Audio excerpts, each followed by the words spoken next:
Mr. Zane De Silva, Minister of Housing and Municipalities and our Deputy Premier. Good morning to MP Linda Smith, MP Michael Fahey, Senator Lauren Bell, Senator Vicky Garrett, and the U.S. Consul General, Ms. Antoinette Hurtado. Good morning and welcome to everyone in attendance. My name is Mackenzie Cole-Tuckett, and I am pleased to be your moderator this morning at Bermuda's first Cost of Living Summit, hosted by the Ministry of Home Affairs. Portions of this event are being live-streamed, so I extend this welcome to those of you who have joined us virtually. In November 2022, I spoke in the UK House of Commons following the prompt, "What is the most pressing issue facing our young people?" My speech focused on the importance of Bermuda becoming a more opportunity-rich island. The reality is, for too many people, that opportunity feels out of reach. The cost of living touches every part of our lives. It doesn't just affect our wallets, it affects our choices, our futures, and our sense of security.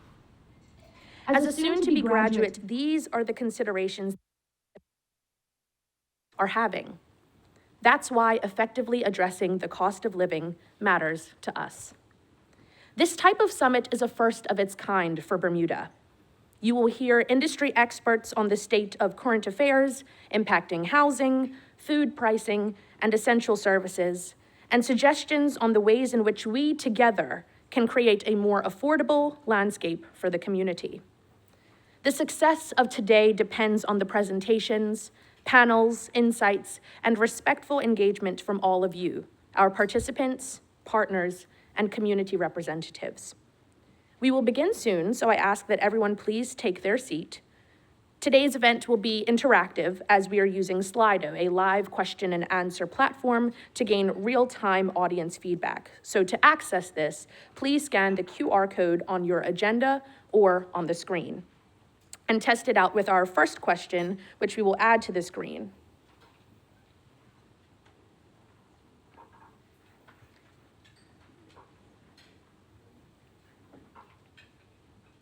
The first question being, as an attendee, what are your expectations from the Cost of Living Summit? Should you need the Wi-Fi password, it's located right in front of you on the table.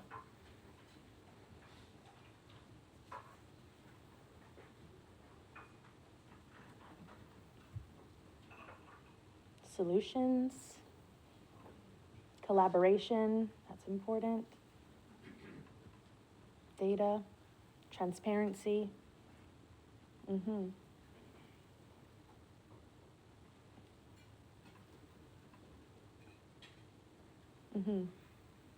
as you continue to fill out that QR code, in the meantime, if I can ask if everyone makes sure that their phones are turned on silent, just to ensure that we have respectful engagement for the rest of the panels this morning. To commence today's event, I would like to welcome Mr. Anthony Richardson, Chair of the Cost of Living Commission, to the stage.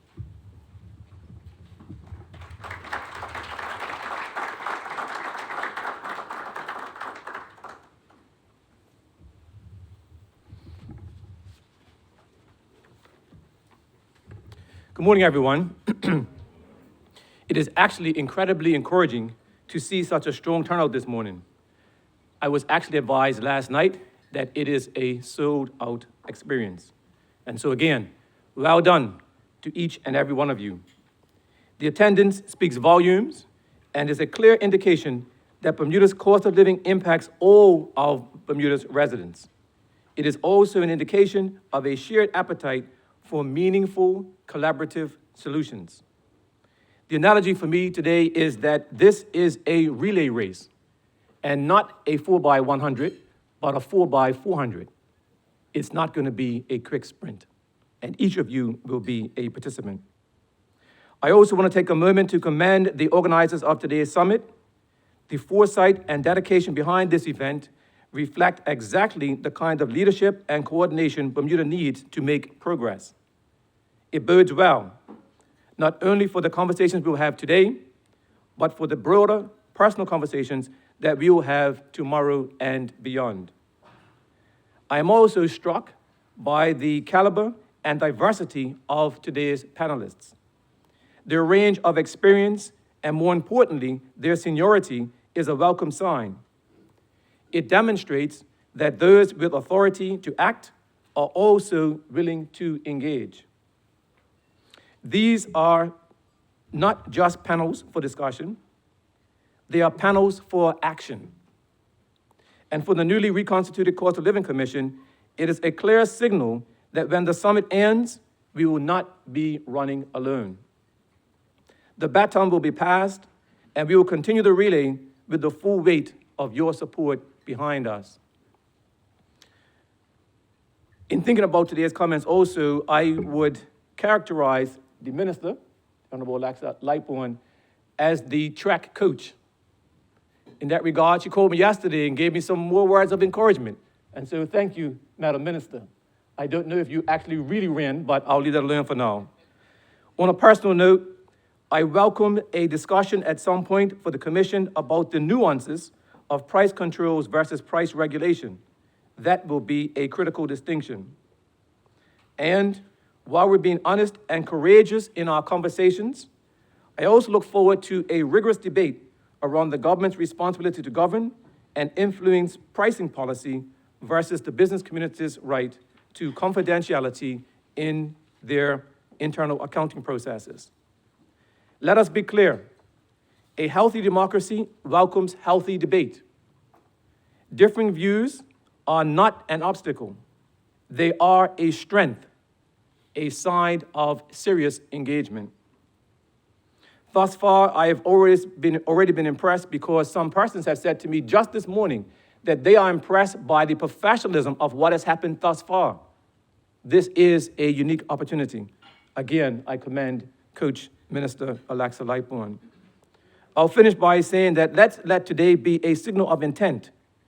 Let it show that we are not only aware of the challenge, we are united in facing it.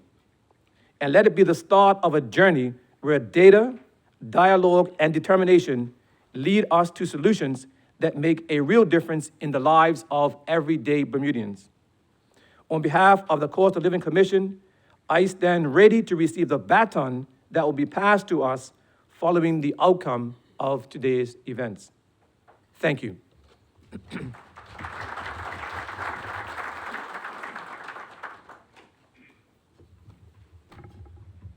Thank you, Mr. Richardson.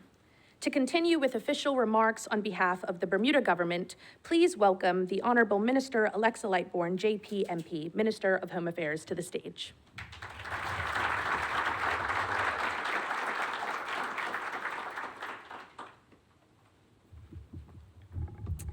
Good morning. I wish to first acknowledge my ministerial colleagues, the Honorable Zane De Silva, the Minister of Housing and Municipalities, as well as Senator Lauren Bell for being here today. And I also wish to acknowledge the many other cabinet ministers who will also join us throughout the day, recognizing that they too have a busy and a heavy mandate to carry. I also wish to thank Minister Wilson for her presentation. She and Minister De Silva will deliver a presentation later this afternoon on housing and healthcare. I welcome each of you here today, and I thank you for being here because we know that today is an important day. I am especially thankful to those of you who have tuned in online, recognizing that we were unable to accommodate each and every person that expressed interest today. I welcome you formally as your Minister of Home Affairs and fundamentally as a fellow Bermudian. A Bermudian who seeks to serve and partner in the promise that things can and must get better.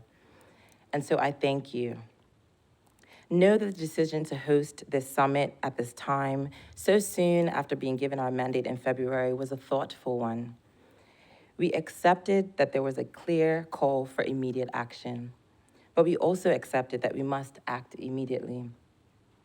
I invite you to attend this Cost of Living Summit, not just as passive attendees, but I invite your creativity and engagement as we refine our solutions. The cost of living in Bermuda has become a constant talking point and has become a weight that many can no longer carry. This summit is organized for you, those who are unclear, feel unheard, unseen, and underserved. Please know that this summit was intentionally curated with a diversity of voices to provide clarity, confirm that we are listening, acknowledge your experiences, and commit to serve your interest differently. As I look into this room filled with a cross-section of our village, the third sector, seniors, doctors, lawyers, parliamentarians, senators, public officers, and students, I thank you for joining us today on this journey. The journey to this moment began months ago, and in fact, years before that. We build on the work of the Fiscal Responsibility Panel and the Bermuda Industrial Union's Cost of Living reports. And I wish to, at this time, also acknowledge Matthew Elliott, who was a summer student, and my former colleague, Jordan Scott Furtado, who supported the early research for the summit. And so together we embark upon this journey, armed with a collection of data and insights that contextualize the lived experiences and business perspectives that often are presented in isolation. This summit seeks to evidence how community, bruised by cost and worn thin by survival, have decided not to wait for change, but to become it. In February, when this government was given a mandate, the Ministry of Home Affairs was tasked with challenging the status quo. We were handed a mandate that was laced with varying experiences and perspectives about the government's decisions, missteps, and core mission related to living and the associated costs. In the 2025 throne speech, we included our added confirmation that the ministry would take up this threefold mandate, one that we've simplified, to enhance affordability, strengthen consumer protection, and promote sustainability. We were told not to host the summit. We were told that it actually wouldn't be possible. And we were told that egos would eclipse empathy, that self-preservation would win the day. Criticized by the location and a litany of distractions from the core goal and intention of collective progress. I believe in what is possible, and I believe that each of you, each business, each resident, each member of our community and stakeholder can turn our challenges into solutions. Today, I invite your grace because unlike other mandates and ministries, we don't have a Department of Cost of Living, nor are we accustomed to conference management. And so I accept your grace as we work through today together. But what I know for sure is that we must do things differently. We must get to different results. We know that this is important, and it's important to understand the complexity of this challenge. And so we have stretched ourselves beyond the former responsibilities and have committed to getting you, key stakeholders, together in this room. Our ministry is determined to deliver. It is our hope that you will leave feeling equally charged with that determination. We have devised a data-informed, stakeholder-driven strategic framework for engagement with the community, the third sector, and business stakeholders. This framework includes deliberate actions to move from the missteps of the past and from describing the problem to designing solutions and making decisions, bringing the public along with us. In support of our mission, in March, we began by launching the 2025 Cost of Living Survey, capturing responses from residents and businesses alike. In April and May, we've conducted a series of focus groups, private sector employers, and engaged with nonprofits. We've also conducted one-on-one consultations with those who know the inner workings of our various sectors. We've sought to understand the lived experiences of ordinary residents, and today, here in June, we are pleased to see the fruits of those efforts. We have been intentional about having purposeful dialogue with business leaders to both understand and present a forum to collaborate. What we have heard is not new or even surprising, but what we've decided is that action is the only option. And so this summit today is a representation of action. We invite you on the journey to collaboration, to better understand the data, to better understand the lived experiences, to better be equipped with the information needed to inform your opinions, to be challenged to review how we operate in our community, to join us in refining the solutions and accept that we must evolve from the way things have been, We are no longer asking whether we should address the cost of living. We are asking what must be done to advance affordability, and who will join us in this effort. It's a moral summons to right the imbalance between what is lived and what is possible. We must right this imbalance because we have heard exactly what you said to us. A single mother of 4 children shared, "I pay my rent and then I pray for a miracle to feed my children." Miracles shouldn't be a survival strategy. A senior who has said, "The government is allowing businesses to take from us, knowing we have nothing more to give." A business owner who said, the people in Bermuda are not considering our costs. We're never considered. We've become the government's scapegoat. These are the real stories from our people. And therefore, we have an obligation to be here.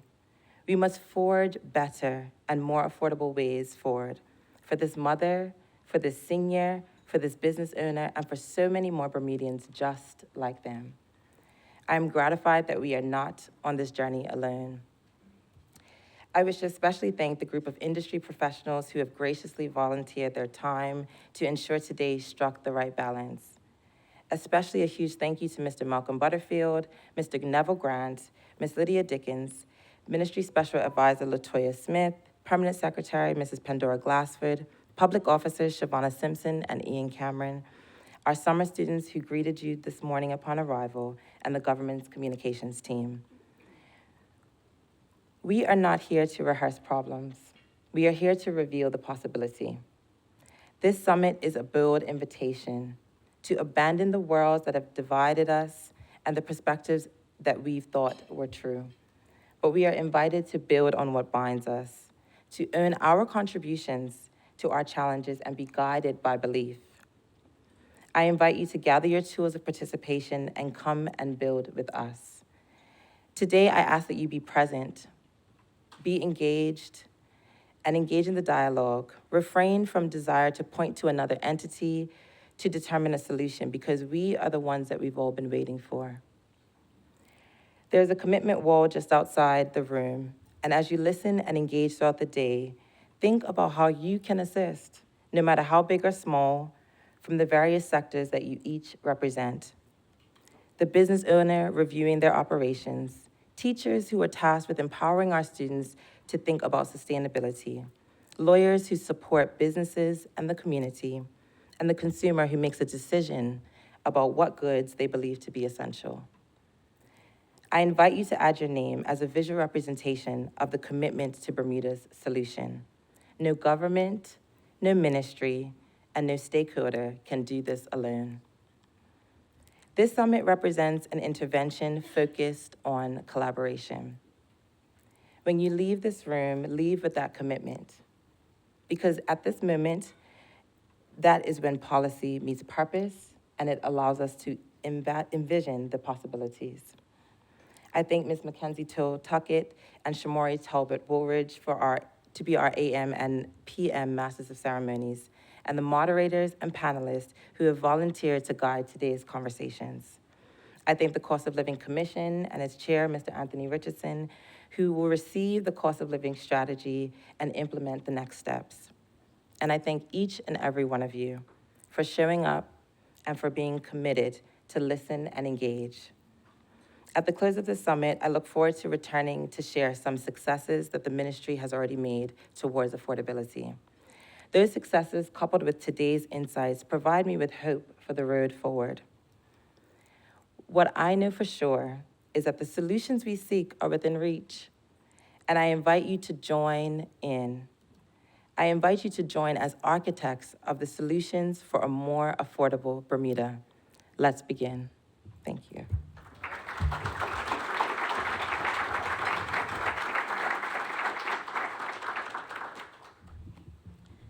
Thank you, Minister, for your powerful comments and your commitment to change. I would like to welcome the Honorable Minister Kim Wilson, Minister of Health. I would now like to welcome to the stage Mr. Craig Simmons, economist and teacher of economics at the Bermuda College for over 30 years, and Dr. Janai Smith, senior manager and economic statistician from the Department of Statistics, to present to us the topics, What the Data Tells Us, Understanding the Cost of Living Challenge in Bermuda.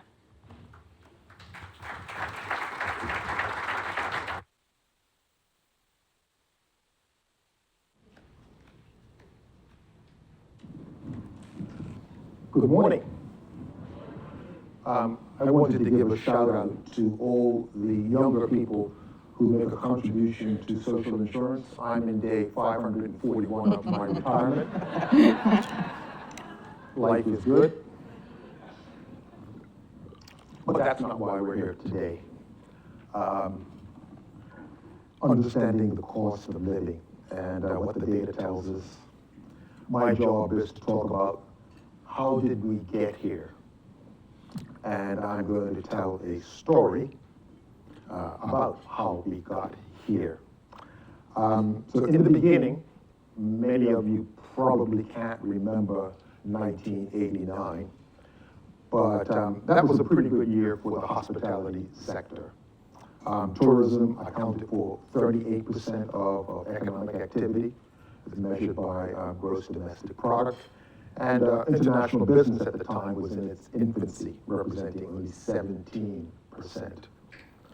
Bermuda today is in a sort of very different position. So, hospitality sector employed a whole bunch of people. Like I said, Bermuda was a very different place. And next slide, please. I'm going to use the story of Dutch disease.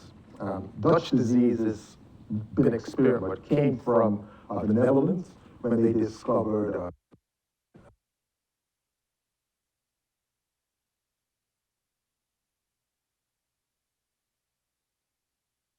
at the time of the discovery of fossil fuels. This would have been in the 1960s. And what happened was that the discovery of this fossil fuel accelerated the economy, but there were some second-order effects or some unintended consequences of that. And so there's been this resource movement. We've seen it happen in Bermuda.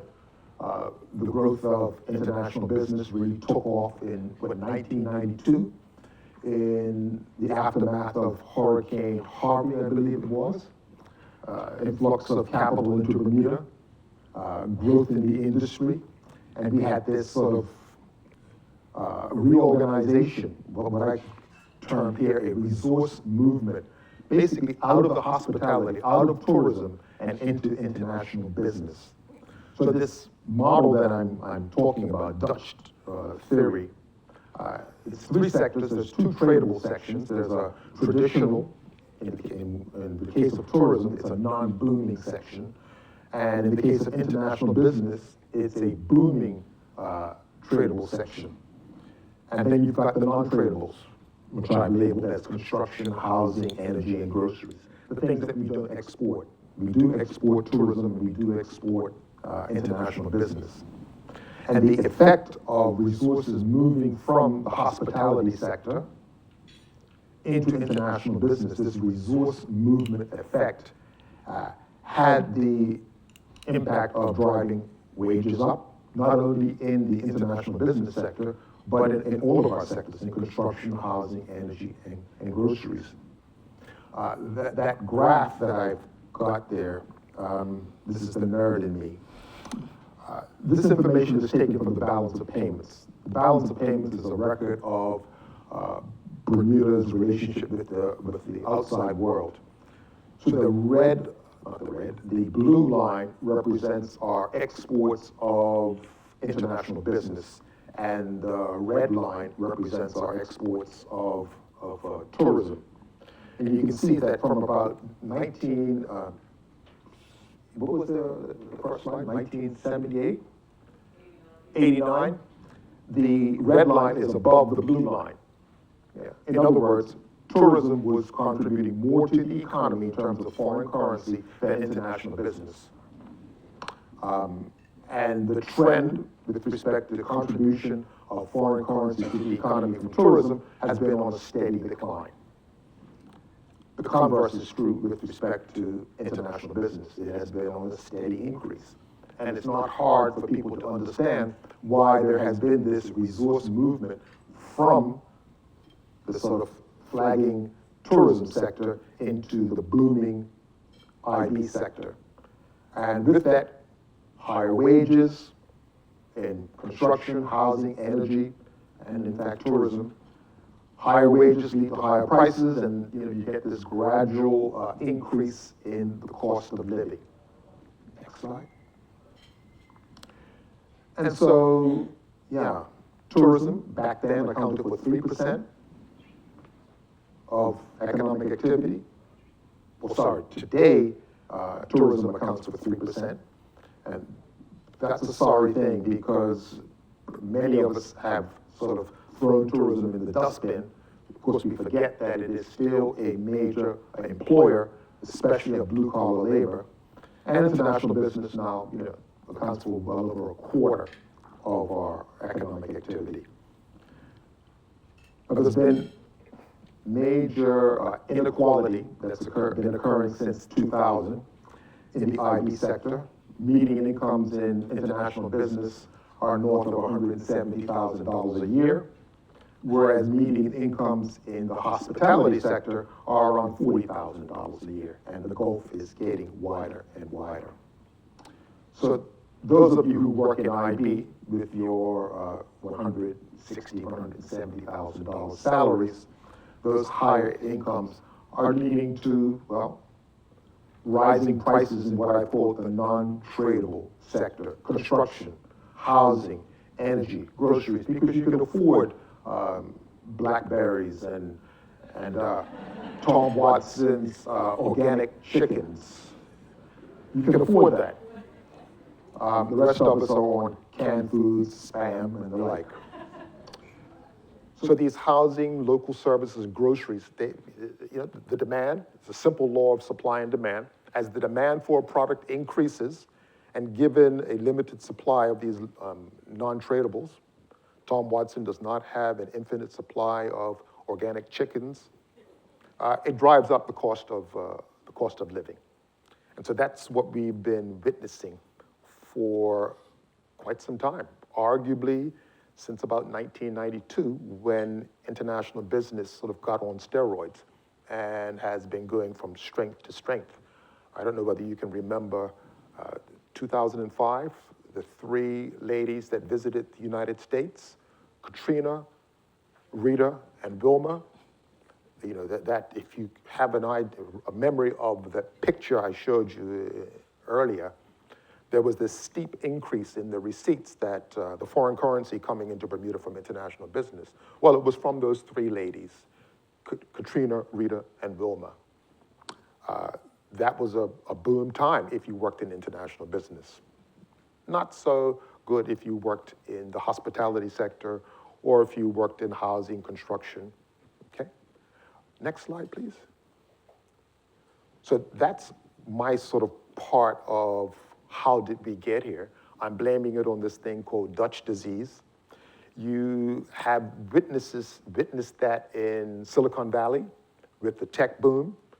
San Francisco, if any one of your friends that lives in San Francisco that doesn't work in the tech sector will complain that the price of real estate, the price of everything in San Francisco, in Silicon Valley is off the chain. A similar thing has happened in London with the financial industry boom. And a similar thing is likely to happen, I haven't been to the future yet, in Guyana. Guyana has recently discovered a whole pile of oil and natural gas. And if they're not careful, they will too suffer from this thing called Dutch disease. So Dutch disease is an unintended consequence of a booming sector, in our case, international business. If you're in Silicon Valley, it's the tech sector. If you're in London, it's the financial services sector. But there's the traditional sectors, people going along their business, taxi drivers, construction workers, who don't get all the benefits of the growth. So that's my story. I'm sticking with it. I'm hoping, looking forward to pushback, because growth only comes when you're proven wrong. So looking forward to your feedback. Thank you. And now my colleague, Dr. Janai Smith, will talk about the data collection that the ministry has been involved in. So as the minister has already outlined in her opening remarks, the Ministry of Home Affairs undertook a survey, a multi-part survey, trying to get a fundamental understanding of where we sit in terms of cost of living. I want to contextualize that survey for those of you who are data integrity experts. And so this was a participation voluntary study, and that means that only the people who wanted to do the survey did the survey. It means that the opinions reflected in the survey are of those who participated. So we can't extrapolate those to the population just yet, but this is an initial framework for us to begin a conversation about where we are going, the themes that were established in that conversation, and what that can lead us into in terms of future discussions. Is that clear for everyone? Yes? I'm a teacher by trade, so that's a thing for me, feedback. So are we clear together? Yes. All right. Just making sure that we're all on the same page. Collaboration is going to be important moving forward. So what was the purpose of the survey in terms of the overall intent? It was to assess the impact of the cost of living on Bermuda's residents and businesses. I'll give you some demographic breakdown in terms of the respondents to the survey, again, asking you to contextualize for yourself that this was voluntary. It is also meant to inform data-driven decision-making and guide the government into action. And what are we going to find? Well, 2,272 responses were from residents in Bermuda. That's fairly robust if you think about it being voluntary and we didn't ask everyone to do it in order to keep their lights on. So that's important. 274 organizations representing business stakeholders were respondents. And the majority of the respondents in terms of business size were actually small businesses, which is very important to know. The sectors that we will cover in terms of themes that arose include the implications of imports, the implications on housing, food, and utilities. So those are the general themes. As you will see that the summit has been laid out based on those themes. They were not pulled out of a hat. They were generated from these data.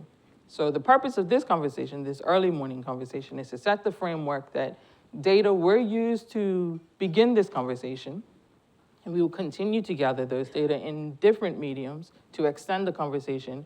But part of the conversation also relies actively on your contributions and your challenges. Again, what are the key themes? Now, we can all read, so I'm going to try not to read to you, but this is important. 3 key themes, let's say them together. Affordability, together. Affordability. Affordability. Pillars of financial strain on businesses and residents, and public perception. Now, these are, in my domain, we call variables, things that kind of shift the landscape. What is coloring this conversation? And these are the themes. Cost of living is often driven by a conversation about affordability. I can't afford X. My business can't afford to do X. It is also driven by what does this mean in terms of what I can do for myself? Because I cannot do X, I now also cannot do Y. Math teacher, happy days. So we've got all of these variables in play. And then on top of that, as if this wasn't enough, we have public perception. I feel like. A little less data, a lot more subjective, but still important, because perception is reality. And this is what we are trying to do. We are trying to inform perception and your lived experiences and marry that to data that actually helps us to understand how can we make decisions that target people's lived experiences without getting into anecdotes. Now, we can all talk about how much it costs to fill up our car, correct? But we want to generalize that. Is the cost of gas too much? That's a different question than, is it too much for me? So, we'll continue. Affordability stratified across 3 different outcomes: housing, groceries, healthcare. All of these things are essential. We have to live somewhere in sheltered housing. That's important. And we cannot take that for granted, that it must be affordable in the sense that everyone, as a basic human right, is entitled to shelter. We have to eat because we have not quite figured out how to live without food. And we need to be well in order to exist. So if these things cost too much, then the cost of living, literally, the verbiage, the cost of living is too high. When we talk about businesses, they often speak about the overhead costs and why they are experiencing pressures, and this was from the data.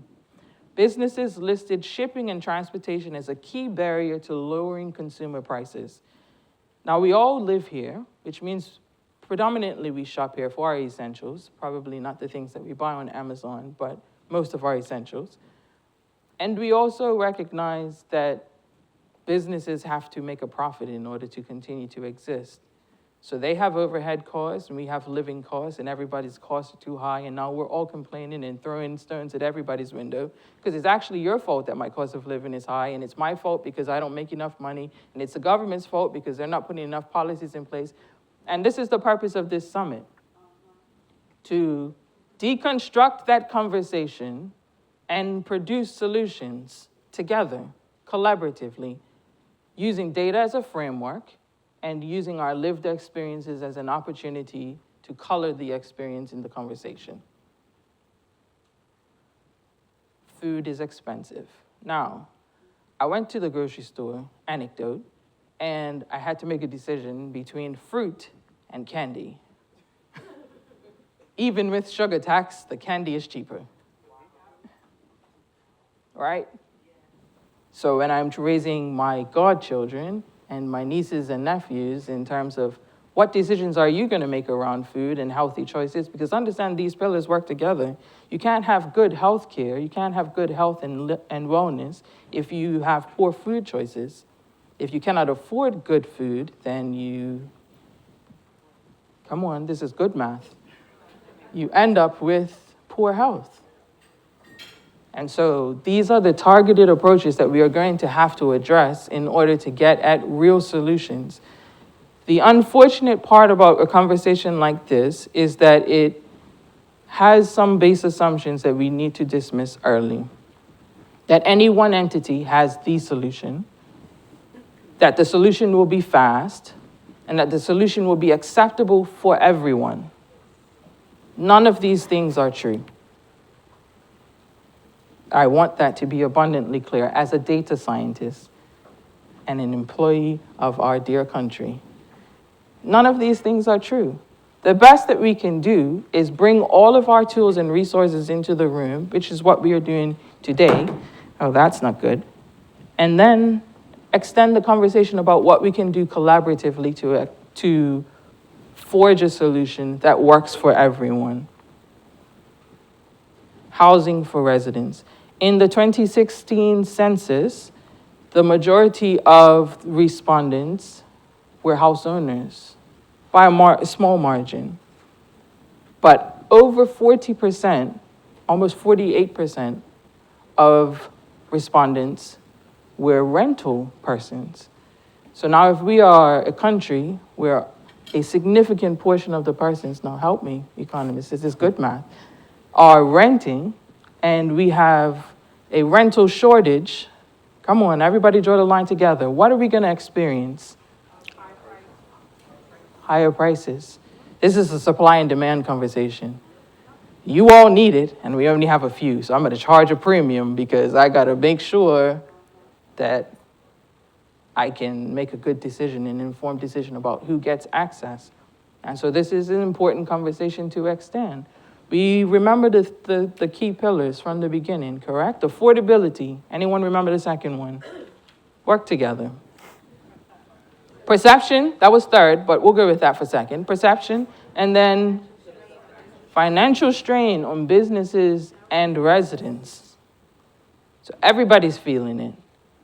And if that could be a great takeaway from the data, is that this is not an experience of one entity, not just you as an individual, not just you as a business owner, not just us as the government, not just us as any one group, but everyone is experiencing this pain, these strains in some way.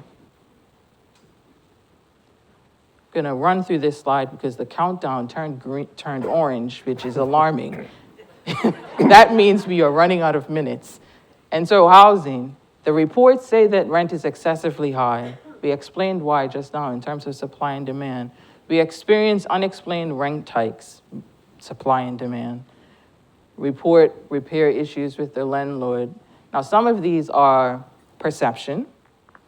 Some of these are anecdotal, but they are also important and they will not be undermined and devalued in the conversation because they also give us context to why people are experiencing strain. This is what strain looks like to the resident. Now, as a landlord, you may be like, well, you don't keep up your end of the bargain. But this conversation of he said, she said, and us versus them continues to extend the issue that we are in, and it doesn't bring us to solutions. In order to get to solutions, we are going to have to disband our right to complain and invigorate the conversation with, this is what I can give you. This is how I can meet you halfway.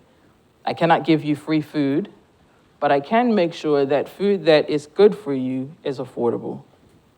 Affordable is a subjective word. It is a question for the much more nuanced people in the room. And then we get to utilities. Got to keep the lights on. We can't do anything. I think there are people that are watching us all over the world, maybe. And we need electricity. And so this gets into a very delicate conversation, which professionals later this evening will get to. It's not my domain, not even going to act like it is. There's the slide. This is what people were saying in terms of the strain of financial hardship related to utilities. But at the end of the day, people are experiencing hardships both as residents and as businesses, and it is our determination that only collaboratively can we come to a solution that can work for the majority of people, keeping in mind that it is no one entity's responsibility to achieve that one solution. Do you want to speak to that? Do I have to? Businesses. I mean, a business person is a favorite target of the cost of living until I suppose you have to do it yourself, until you have to get into the grocery business and deliver products to shelves at an affordable price, or if you're the utility, making sure that the lights never go off. Those kinds of constraints make doing business in Bermuda particularly tenuous. Makes it a heck of a lot more expensive than it would be in other jurisdictions. But it comes down to sort of supply and demand. Our economy has been growing by leaps and bounds, but on the supply side, there hasn't been the same kind of response. I mean, we're not building enough homes. We need to get on with an energy transition to renewables. These are the kinds of discussions that we need to have. How exactly are we going to transition to renewables? How are we going to expand the supply of land so that Tom Watson and the like can grow more crops? Difficult decisions. Sacrifice. One of the basic concepts in economics is scarcity. Scarcity means choices. And choices mean that thing called sacrifice. And I like to say that, if you say you love this country, well, you can't love this country if you're not willing to sacrifice. And I think Janai has made it quite clear that we can't possibly make everybody happy. Each of us is going to have to sacrifice something, and in so doing, sort of show our love for our country. Janai? The public perception piece in terms of the government framing, as the government hosted this survey, this gave respondents a very unique opportunity to speak back to the government in a way that we don't generally see. And that is, are we doing a good job? And you can all answer this for yourself, or you can read the slide. The public sentiment is, you need to do more. And everyone is now operating on a do more with less budget. Individuals and residents are in a do more with less budget. Businesses are in a do more with less budget. Government is in a do more with less budget. This is a zero-sum game. At the end of the day, this only works if everyone understands their value, what they can offer, and what they must sacrifice. In this conversation, you are sacrificing your time and maybe your coffee break or something to the like, to come and enter a conversation with a group of like-minded people who want to advance a very important issue for the country. We can get this right. I want to be very abundantly clear about saying that and being on record as someone who believes in the capacity of Bermudians to solve problems in Bermuda. I do think that we have sufficient expertise across all sectors and interests. I also do think that there is the will of the people to drive this conversation. The accountability of us to each other is what is often missing. If you do not tell me that I am doing a good job or I am doing a poor job, I cannot adapt in order to meet your needs. As a government, the minister has set out a platform, a very high-arcing platform, to go after something that touches every single resident of the country of Bermuda. The cost of living has no favorites. It impacts all of us. Maybe not equally, but it does impact all of us. And in that regard, all of us are responsible to engage in a formal way, leveraging our skills and our talents to advance the conversation, both based in data and our lived experiences. And only then do we arrive at a sustainable and a viable solution that feels comfortable because it is crafted and orchestrated by us. And this is where we're headed, the implications of this policy and summit discussion.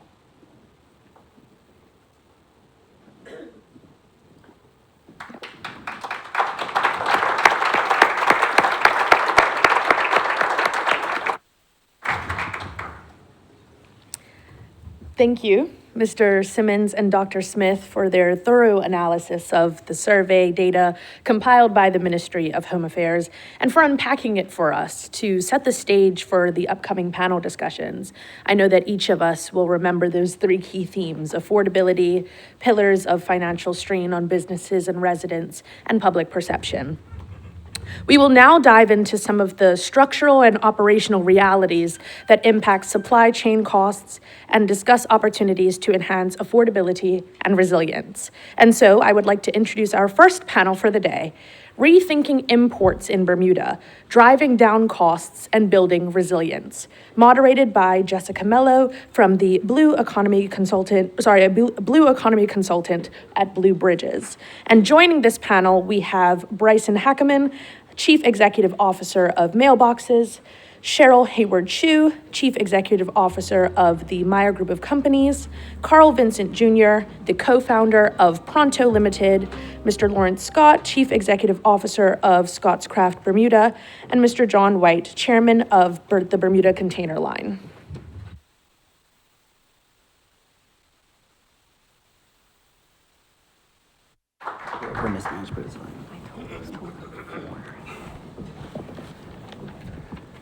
Great, thank you.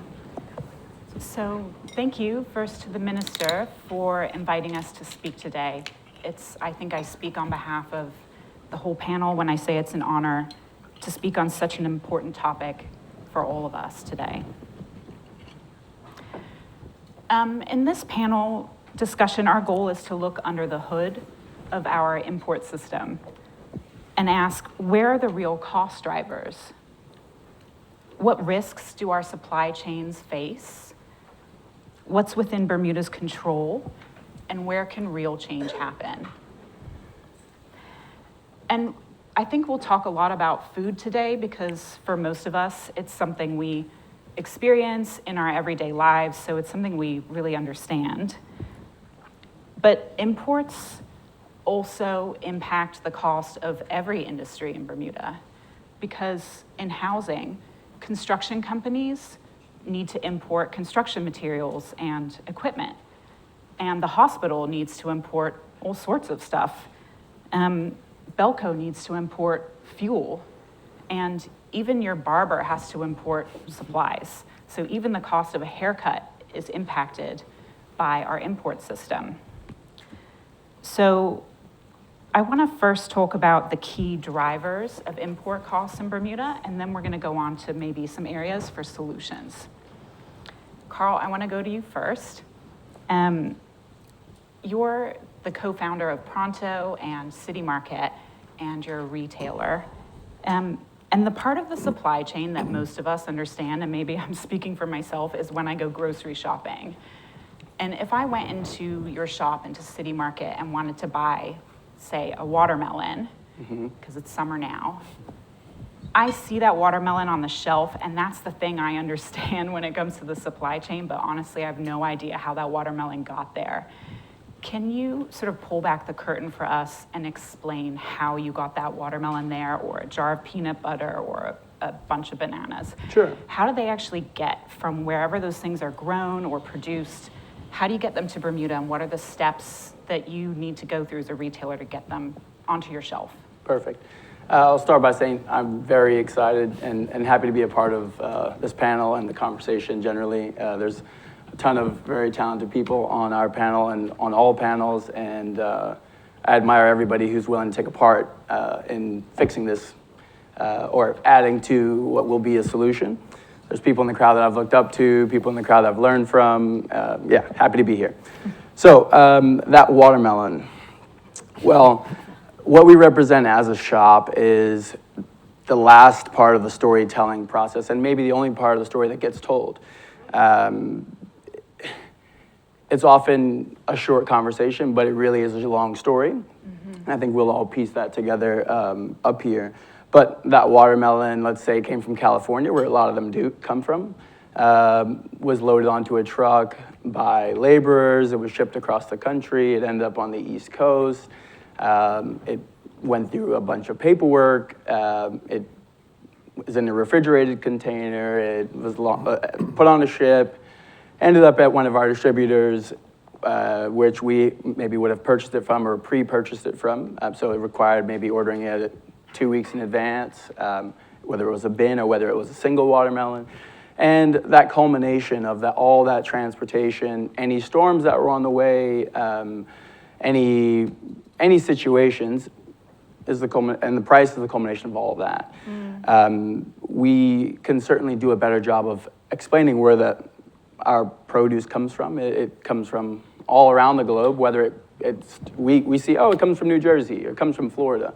But the truth is that the bell peppers came from Canada and they transited through America, or the strawberries came from California with the watermelons. And so it is a very long journey and a very long story. And oftentimes, I think if we paid attention to the stickers a bit more, we could see exactly how far the stuff's come from. Because that watermelon maybe retails for anywhere between $12 and $24, but it's been touched by at least 24 people to get here.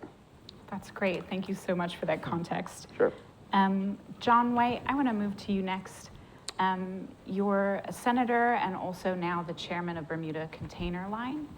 And I want to ask you, what is it about being a remote, tiny island in the Atlantic that makes our supply chains and our import system so unique? And how does that impact the cost of our imports that we see landing in Bermuda? Thanks, Jesse. So good morning, everybody. I'll try to describe a little bit about how we move Carl's watermelon from New Jersey to Bermuda. So just to give a bit of background as to how the business works in Bermuda. So essentially 90% of all imports to this island arrive here on one of the 3 container ships. So 2 of the container ships are weekly services from the Northeast, from the New Jersey, New York area. The other container ship comes in from Florida bi-weekly. So the reason that 90%, such a high percentage, comes by way of the 3 container ships is because of the affordability of it. While there are some products that by necessity, like say fresh flowers or maybe high-end fresh fish, are flown in, the reality is that virtually everything that we live on and consume in Bermuda comes in by way of ship, whether it's medicine, medical supplies, appliances, construction products, everything that we need in Bermuda to survive on comes in by way of these 3 ships. You know, before I became chairman 14 years ago, I didn't understand how critical the ships were, but anybody who was here around 9/11, when we didn't have a ship service for a week, and we saw the bare shelves, can understand how critical the service is. So, what are the cost drivers now of the shipping industry? One is economies of scale. So Bermuda doesn't have economies of scale, whether it's the importers importing watermelons or the shipping lines themselves. So our ship, the Oleander, the largest of the 3 ships that services Bermuda, weekly from New Jersey, we have unionized labor both here in Bermuda and in New Jersey. It's public knowledge that last October, the Longshoremen's Association that services all the East Coast of the US, they received a contract increase over a 5-year period of over 60%.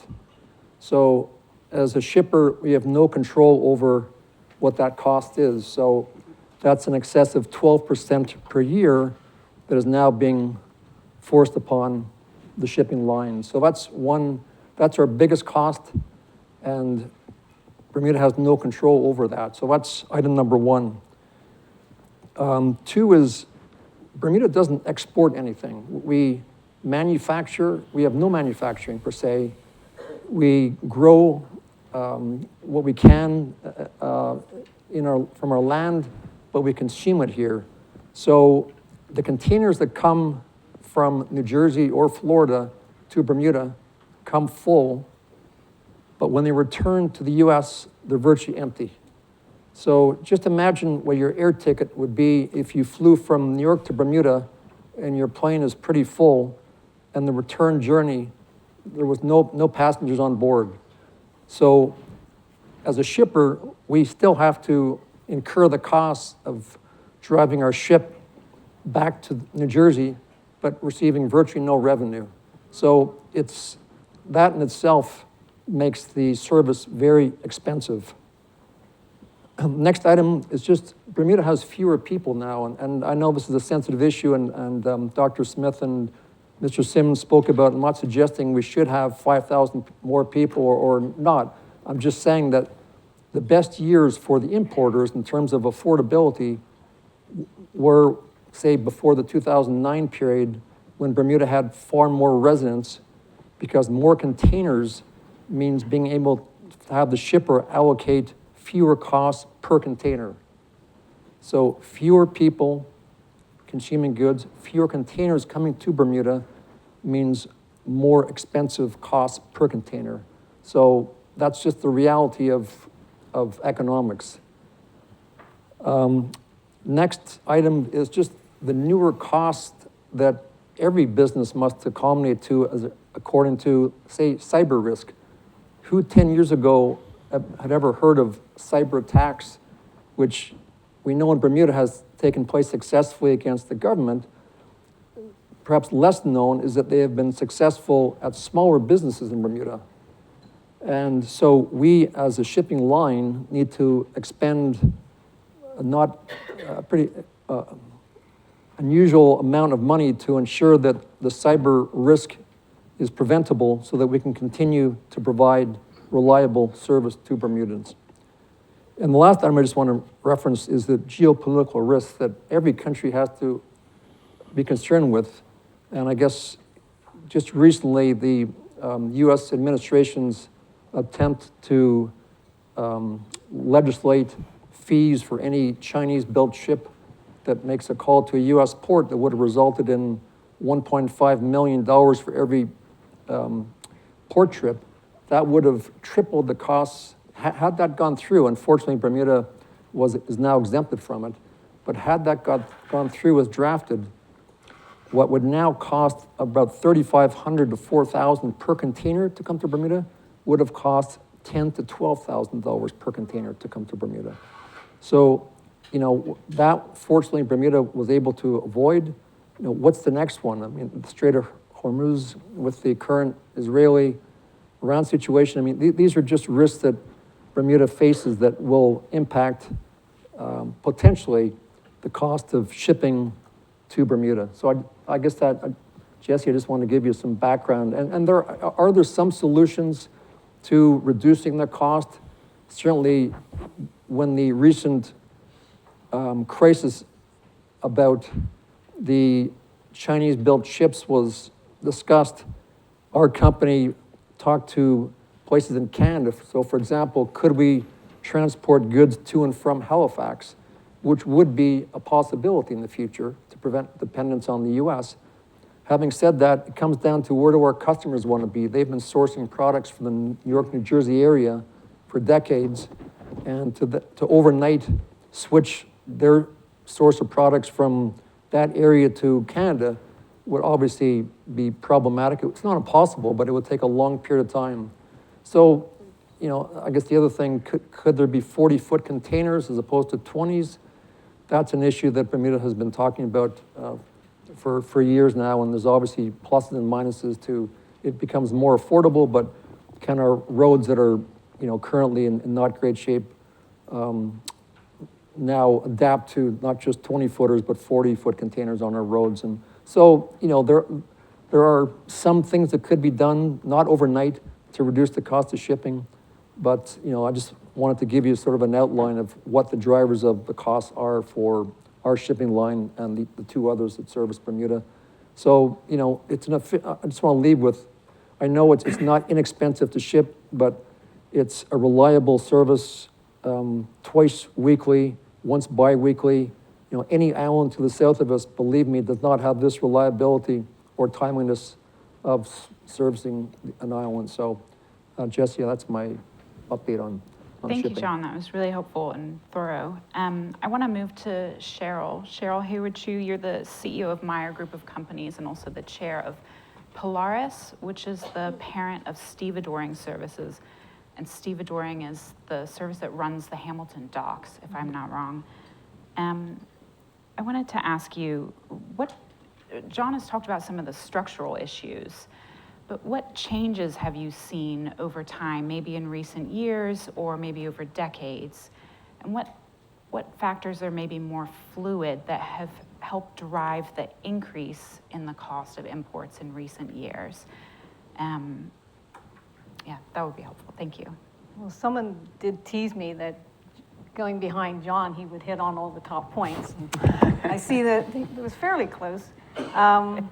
And I'm really excited to be here. I think it's so important, and I think there's so many misconceptions about how people are dealing with the cost of living. And it's easy to have blinders on, but you know, we all are neighbors to each other. We all are related, and this is critical. Just speaking, you know, one of the things with the shipping lines is that, you know, why do you have 3 ships? You know, are there other ways to configure it? Are there other ways to be more efficient? But the US-Chinese ship incident actually highlighted why it's important to have the 3 ships, to have the different ports that we come out of. Bermuda has very strong contingencies. We saw that in COVID. We saw it in the 9/11 with the Chinese element. You know, it wasn't just that one ship would need to move or 2 ships would need to move to different ports. One of the lines, which I'm closer to, was not impacted the same way, but the question was how on earth would that one ship be able to carry that much goods to the island? So it's a bit more, everything touches everything else. I always think of it as a spider web. Speaking of through the decades, I mean, Mr. Simmons, you had the slide there, and that was pretty well right on par with what I was thinking of. If we use 2008 as the time when goods peaked to the island, and remember, all these things that make shipping more efficient are also all the things that drove cost, our cost of living. So again, that interconnectedness is there. So you look at 2008 as a benchmark, America's Cup year, which we're like, yay, that was a really great year. That was really 16% down, and we're talking volumes of containers that came to the island. That was 16% down from 2008. Pre-COVID, which again, we were, woo, that was great. 2019, we felt like we were moving in the right direction from an economy point of view and a business point of view. Again, the slides speak a little differently on how it was impacting the people, all the people of Bermuda. But that was actually, the volume was 17 to 19% down from 2008. And now we look at 2024 is the first full year, the only full year stats I have. We're 26% down in volumes from 2008. So that's the number of people. That is also how much the cost of shipping is being spread over each container. So there's that element. And also, it's not just population, it's construction. We had, and what heated the economy up as well, but there was nice, big infrastructure projects. You think the airport, that was big infrastructure projects. That drives the break bulk, which is everything that can go into a container, and it drives, you fit all it out. So that drives the volumes as well. So we don't have a lot of large construction projects. I remember my dad used to joke that the bird of Bermuda, national bird of Bermuda, was the crane, because remember when all the cranes were up and, yeah, not anymore. We do have a couple cranes though. That's good to see.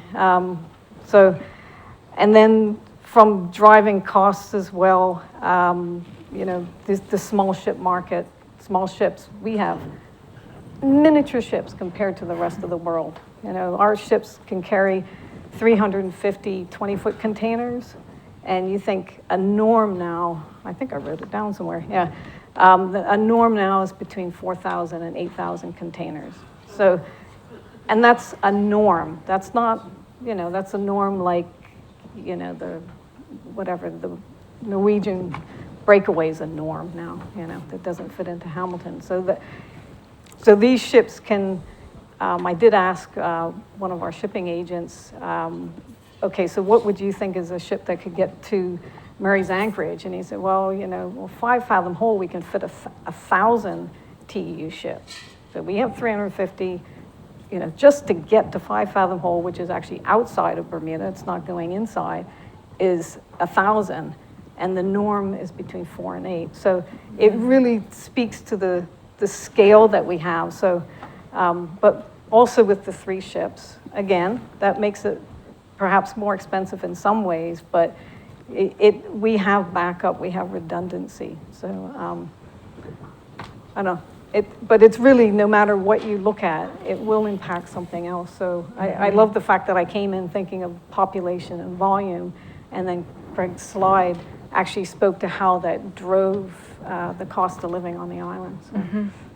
Thank you, Cheryl. I want to move on to where some improvements may be possible, and I'm watching the questions that you're all sending in. I can see them on the screen here. And one of the questions is saying, we're all being forced to be more efficient, and what can these companies do to enhance efficiency? So Bryson Hakeman, I wanted to go to you next. You are the CEO of Mailboxes Unlimited, which is a logistics company, essentially. Can you talk to us about some concrete changes that you and your business have been able to make, or that you think maybe are possible within import businesses in Bermuda, and things that might help contain the increase in costs of imports and also improve our resilience of our supply chains? Yep. Yeah, thank you. Good morning. So the way we see it at Mailboxes, there's 3 opportunities really. So the first one being exports. So I'll double down on John here. The second one being the middle mile as we see it. So I'll double down on Carl here. and the third one being technology. And so if I can delve into those a little bit deeper, to John's point, we don't manufacture anything here in Bermuda. And so when you look at the balance of trade and what's coming into Bermuda versus what's going out, it's actually quite a staggering statistic that on average, we import 15 pounds for every 1 pound of export. That's a big number, right? And so when you look at the aircraft, it's specific to aviation, but when you look at the aircraft, as John alluded to earlier, is you have to fly the plane down and you have to fly the plane back. And so we are paying that round trip cost on the way inbound. And so that is a big challenge. I know the next panel is going to talk about groceries and food prices and cultivating food here locally. But if you look at how do we fill the plane on the way back out, if we can find a niche market on the East Coast for a Bermuda onion, I have to tell you, I'm not a fan of onions, but I do love a Bermuda onion, right? And so whether that's an opportunity to find a niche market with a premium price, and we start exporting onions. We've got ginger beer here, Barrett's Ginger Beer. There's coffee roasters on island who have international demand. So there are things that we can export. We have to find those markets and start to fill that plane up on the way back out. And by doing that, we'll start to lower our import costs on the aircraft, okay? So that's one. The second part, if we talk about the middle mile, and it's been a very fruity discussion, so I brought a banana, and we'll talk about bananas here as an example, okay? If you think back to Dr. Smith and Mr. Simmons' presentation, supplier cost was somewhere about that much of the banana. It's quite large, right? And so I'll raise the question to the panelists and the viewers that if we were to source our bananas, our watermelons, our other fruits from areas like Costa Rica, for example, and we flew those directly into Bermuda so they didn't have 24 people touching it along the way. So if we increase transportation costs 50-ish cents per pound, do we save more than 50 cents by going directly to the source? Do we save more than 50 cents by eliminating the loss in the grocery stores? Do we save 50 cents by touching different ports, avoiding tariffs in the US? All of those sorts of things, okay? And so that's what we look at as the middle mile. And so that's a solution which can be implemented very quickly, right? The math and the numbers and the relationships already exist. And so that's an example of something we can do today from a logistics perspective. Now, I say that cheek and tongue because it's much more difficult to do that, talking about relationships with the vendors and do we know the manufacturers or the growers in Costa Rica, for example. All those things take time, right? And so that's just another way to look at it and another idea to put up on the drawing board. And the third one, more into a microeconomic analysis, is what can companies do locally? And so I really want to put a big emphasis on technology and what we focused on at Mailboxes. And so we started our digitalization journey back in 2019. And so what that has allowed us to do is as our input costs go up, aviation costs, healthcare, energy, wages, as all those input costs go up, our investment in digitalization has allowed us to relatively maintain our costs. And so if you look at what Mailboxes has done over the last 3 years, we've not had a price increase since 2022, okay? And that is solely driven off of our investment in digitalization. And so, we often hear, customs is delaying our stuff, or we're losing stuff in transit because of customs, and there's waste and those sorts of things. And I'm not saying it's not real. I'm saying it's something that we don't experience at Mailboxes because of our investment in technology. And so there was a lot of collaboration between customs, between our clients, between our business and our stakeholders. And by taking all that feedback in and really actioning what customs was telling us and what the regulatory bodies wanted, by actioning all that stuff, we have a system that helps speed that process up and eliminate some of that waste. So for all the stakeholders out there who are listening and saying, how can we at least have cost avoidance? How do we not increase one for one? How do we hold those cost passing exercises backwards? I speak as a voice of encouragement to really look closely at how do you digitalize your business? Because yes, we've not had a cost increase in 3 years. This year we're looking at how can we reduce costs? And so for us, it's very, very impactful. And I really can't underline that enough, that if you really look internally to see how can you digitalize your own business, it may prevent you from adding costs, but it may also give you an avenue to reducing costs. And that's exciting for this forum. So hopefully that gives you some of it. There's some good questions on here I'm sure we'll get to. There are so. some great questions Yeah. on the screen. Thank you, Bryson. Yep. Lauren Scott, I want to move to you next. You're the current chairman of the Bermuda Airport Authority, and also, I think, an aviator, a pilot, and an entrepreneur yourself. Yes. Thank you for being here. I wanted to talk to you about some ways we might think differently. You're an entrepreneur and an innovator yourself. How can we think differently about how we import things to Bermuda? How might we think about diversifying our supply chains and the source markets we go to, and just maybe think outside of the box? As someone with that innovative mindset, what are your views? And I noticed there are some questions in the same vein on the screen. So, All right. yeah. So I'm excited to be here as well. And I grew up with the notion, don't put all your eggs in one basket. And so we have a generational relationship with the United States, UK, and Canada. But we haven't diversified and seriously looked at the Latin America and Caribbean market. Just to put things in perspective, the LAC exports $300 billion a year to the United States, Canada, and the UK. If you narrow that down, 10%, $30 billion comes from the CARICOM nations and the Dominican Republic. We could then, and these exports are oil, natural gas, manufactured goods, medical utensils, and perishables, fruits and vegetables, and agriculture. If we were to start building those relationships, working with those partnerships, our purchasing power is stronger in and throughout the Caribbean. The cost of labor is less. And so what we could do is start looking there, meaning, let's say, use the Dominican Republic as an example. They have the PepsiCo with Frito-Lay, have agriculture and farms down there. We could then enter into almost an outsource or outgrowers program, meaning the government here says, hey, could you reserve X number of acres of land for us to cultivate as we deem necessary? Government then partners with the local farmers and says, hey, farmers, you manage that operation down in the Caribbean. You know what we need, you know what Bermudians, the crops, the seasons, and all of that, you do that. And then what we do is we enter in this relay team here. Our aircraft, which are assets that are in the region, can test the market, putting a couple thousand pounds on our aircraft here.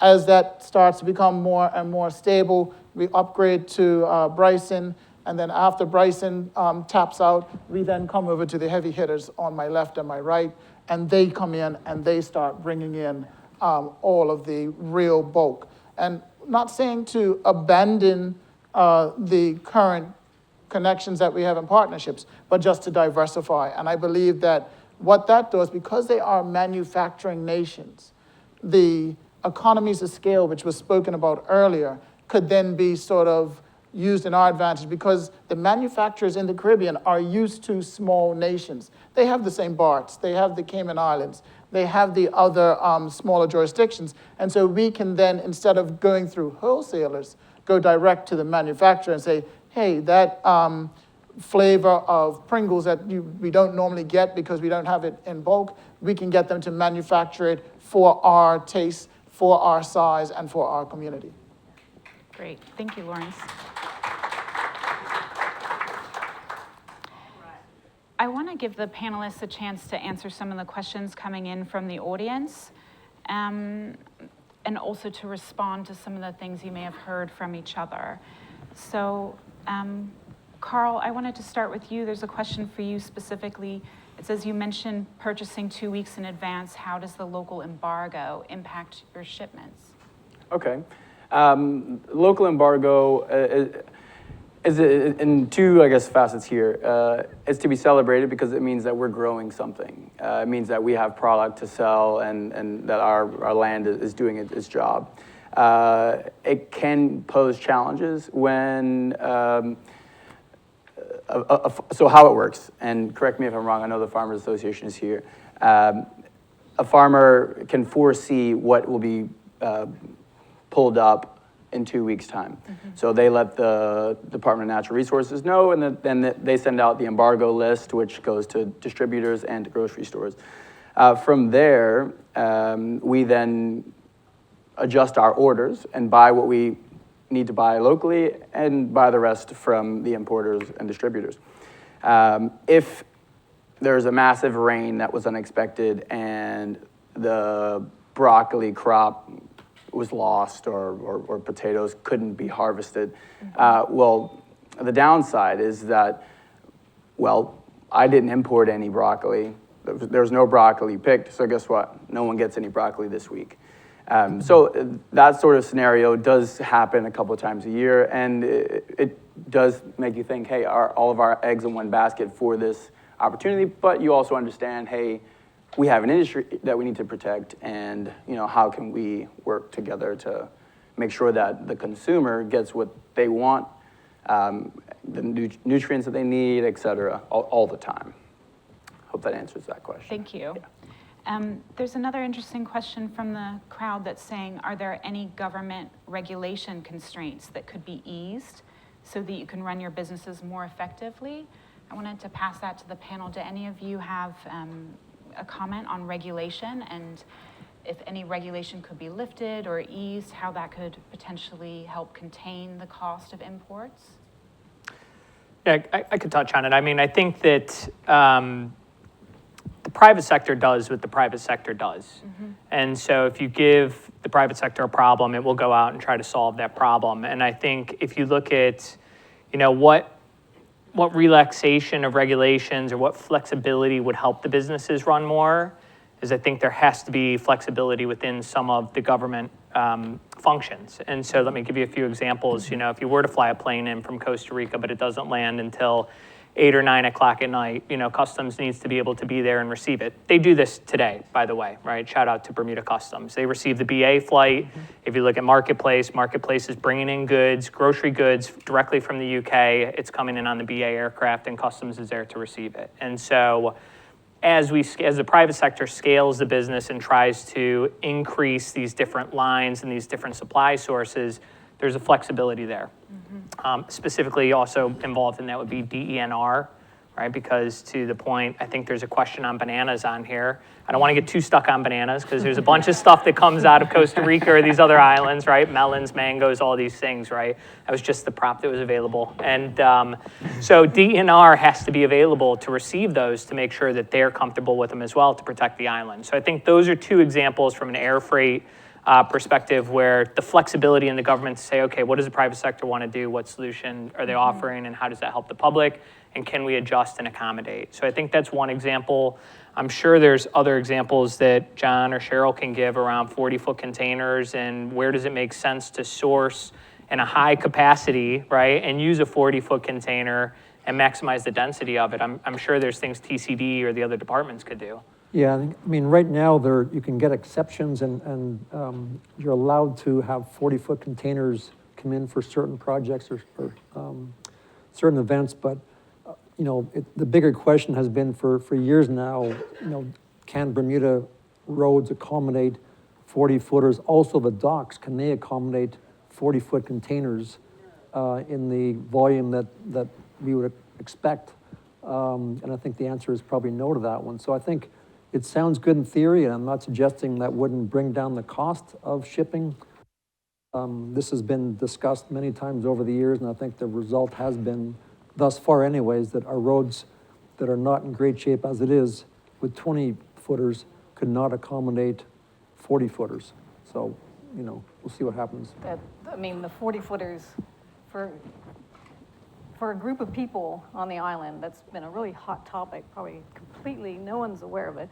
But one thing with the dock is that the current configuration, it couldn't handle the volumes that we used to have at all. I mean, we've got a large X-ray machine in the middle, so that does restrict the volumes that come through. So when we look at how costs are, there are restraints that we have now that couldn't accommodate the volumes that we had before. Thank you. We have just 5 minutes left. I think there are a couple of questions about diversifying the source markets. So one question about Canada, one question about Latin America. Maybe Lawrence, would you like to talk about diversifying? I know that you already spoke about that. Is it possible for us to consider Canada or Latin America as markets? You've already spoken about this, or maybe John would like to also step in. Yeah, I believe that we've already looked at Canada. I think that we haven't explored the opportunities in the Caribbean region and Latin America, CARICOM nations. Once again, you're looking at $15 billion in exports solely from CARICOM alone. And that's inclusive of oil and natural gas, which can be refined in the Caribbean as well and then shipped up here on their way to other markets like Boston and the New England area. I believe that what we can do is when we diversify to CARICOM and we start looking with manufacturers and we start having land reserve down there, what we're doing is just extending the landmass per se that Bermuda doesn't have. And then if you look at just, and I would defer to John and Ms. Chu about the nautical distance, it's relatively close to that of the eastern seaboard. So I don't anticipate, but I defer the shipping costs. But when it comes to air freight would be look at it as a relay race with a start. We test the market, we see if it's viable. If it is viable for our aircraft, then we hand it over to Bryson. He brings in the bigger aircraft. If it's still viable, then we hand it over to John and Ms. Chu to then basically supply the island on a sustainable basis. I'm going to ask Carl to follow up on that. Yeah. Sorry. So I think as a grounding element, what is important to note is that what we import is a reflection of what people want.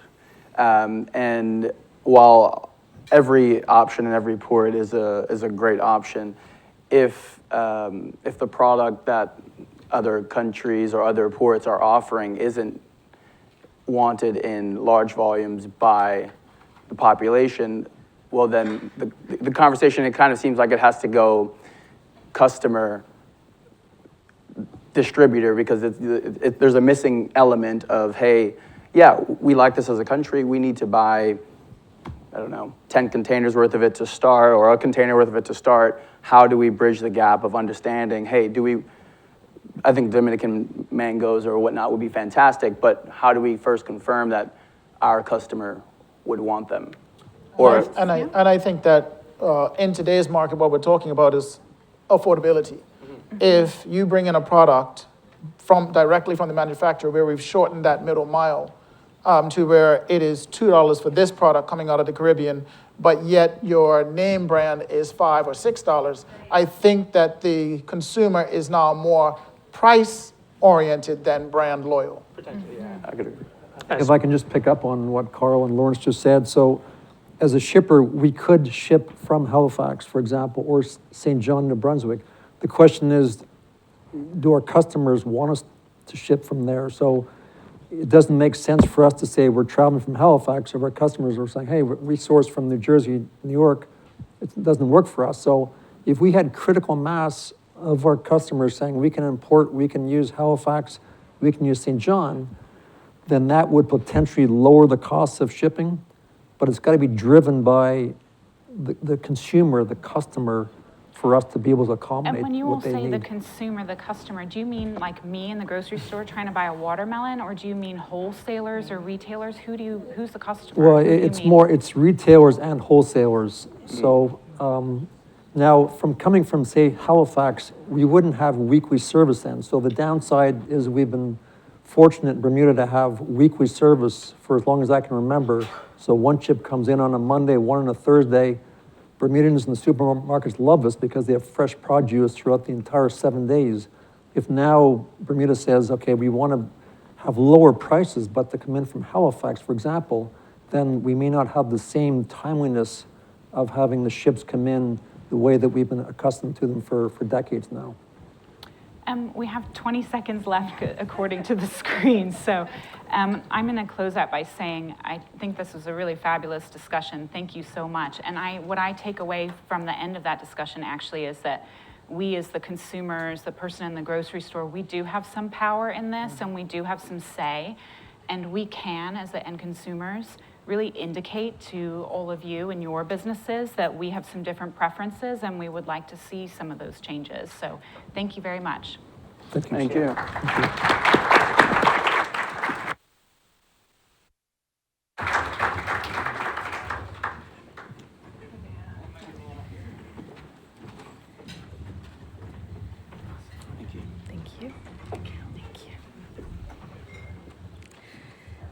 Thank you again to the panel for that informative session and understanding digitalization and diversifying markets and making that a bit more clear for us as the ultimate consumer.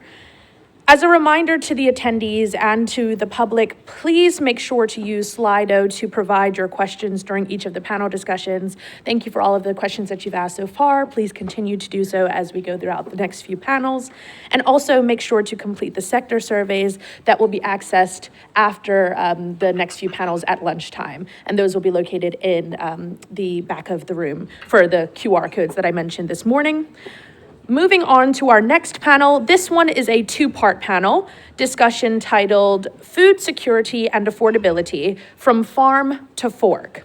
Part one of the discussion will begin with our local food suppliers. So please welcome to the stage our moderator, Ms. Liana Nanang Omodele, strategic advisor and entrepreneur at Unstoried Limited, and our guest panelists, Mr. Aaron Lissand Bloom, CEO of Bermuda General Agency and Pitco Limited, Mr. Zach Moniz, manager of the Lindos Group of Companies, Mr. Philip Barnett, president of the Island Restaurant Group Limited, and Mr. Spencer Butterfield, CEO of Butterfield and Vallis, and also Mr. Vernon Hassel, vice president of Purchasing and Procurement at the Marketplace Group.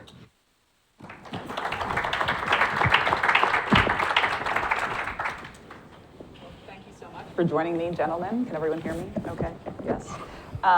So before we even begin our first conversation, I actually want to bring up our first audience poll. So I think we're going to bring up on Slido an audience poll for you, and I would love for you to look at it and cast your votes accordingly, and we will get into the conversation, some of the results, and have the insights from these lovely men who are here joining me today. So we've just had a panel on some of the import conversation, and this involves some of the importing conversation as well, which was great. They really laid the groundwork for us to continue. So I'm going to actually ask a question of all the panelists, and I'll just start and go around. What are the key cost components contributing to the high retail price of food in Bermuda? Would you like to kick us off? Sure. Thank you for having me here. Unfortunately, we're all kind of in the same boat here. We're all driven by the same costs, the same challenges, the same opportunities. But by and large, the factors that drive what we're bringing into the island are, or how we can bring them to the island in an affordable fashion, are going to be ocean freight, supply chain, the first cost of goods, and how we can have access to the most affordable option. And if it's not the most affordable, is it one that can bring the most value to our customers? Labor, warehousing, just carrying cost of the product. We're in a limited market over here with limited space and limited options. And so the access that we have to methods of bringing down cost and making more affordable, more efficient options and decisions is just limited in what we can do. Thank you. I'm actually going to go over to Spencer Butterfield from Butterfield and Vallis. You know, we've talked about in this, our prep, there's a lot of conversation around how much certain things cost, right? What's your overhead cost versus your landed cost? Can you talk a little bit about, from your perspective, Butterfield and Vallis' side, you know, how that cost comes across for you guys? Absolutely. I don't want to ruin the, or give no, away the answer. No, don't give that part away. To speak to numbers without giving away. The third thing that we talked about. Okay. Yes. I think I'm going to give away your answer here. Is that okay? That's okay. Okay, because I feel at a loss if I can't speak to it. I think we've had enough answers now. I don't know. Yeah, we've given you your time to make guesses, and I love that 50% is the one that comes up. Roughly 55% of every dollar that we sell is the cost on the East Coast. So it's actually 75%. There's an additional 20% in getting it here. So by the time it lands in Bermuda, we're at about 75% of what we sell. So then we've got 25% to pay our labor is our next biggest cost, which is about 15%. We've got large warehouses to maintain. We've got to make sure the inventory is dry. Roofing is important. Flat floors is incredibly important for our equipment to roll. Racking, refrigeration. So the list goes on. But there's a very, very small amount left for us to manage all of those local costs. We employ local workforce. Is there an efficiency by offshoring some of our resources? And that's something we've chosen not to do because we employ Bermudians. At the end of the day, we're fighting to earn 1% to 3% net profit margin. So to answer that question, 75% landed costs in Bermuda, and then we deal with that 25% to try and end up with 1% to 3% net margin. Yeah, so that's a significant amount before it's even hitting you, let alone before it's hitting Marketplace or Lindo's. So again, talking about what is controllable in Bermuda. So we're here at a cost of living summit. We're trying to find solutions, but fundamentally there's this base price of 75% that we can't really have any movement on. Is that correct? No. Zach? So yes, the first cost is the price that we're paying to the supplier abroad or locally, or we'd be importing it. So then you've got the freight, then you have the tax, and then you have the markup. So if we're talking about solutions, my opinion would be that you would tackle the freight part of that. We have no leverage on the first cost. As John and those guys were saying in the previous panel, we're too small. We just do not have any leverage. We're price takers, we're not price makers. And if we're going to try to tackle it anywhere, it has to be on the freight side, or at least in my opinion, right? So there's 4 components that make up that retail price.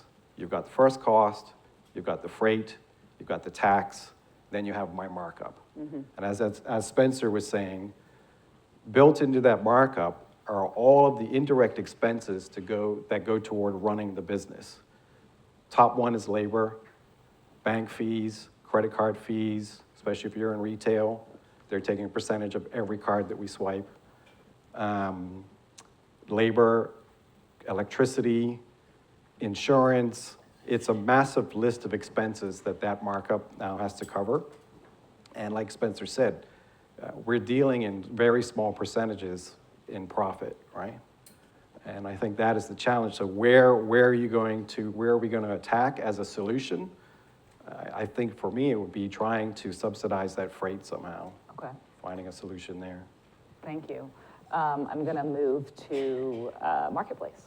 Yes. So there's a lot of talk around, obviously, duty costs and sort of duty relief, 5%, we're moving it to 0% on fresh produce. I want to also hear from Zach on this as well, but from your perspective, what kind of duty relief, how does that relay into retail prices? So I think the bigger question is some of the regulations that are affecting the cost of goods.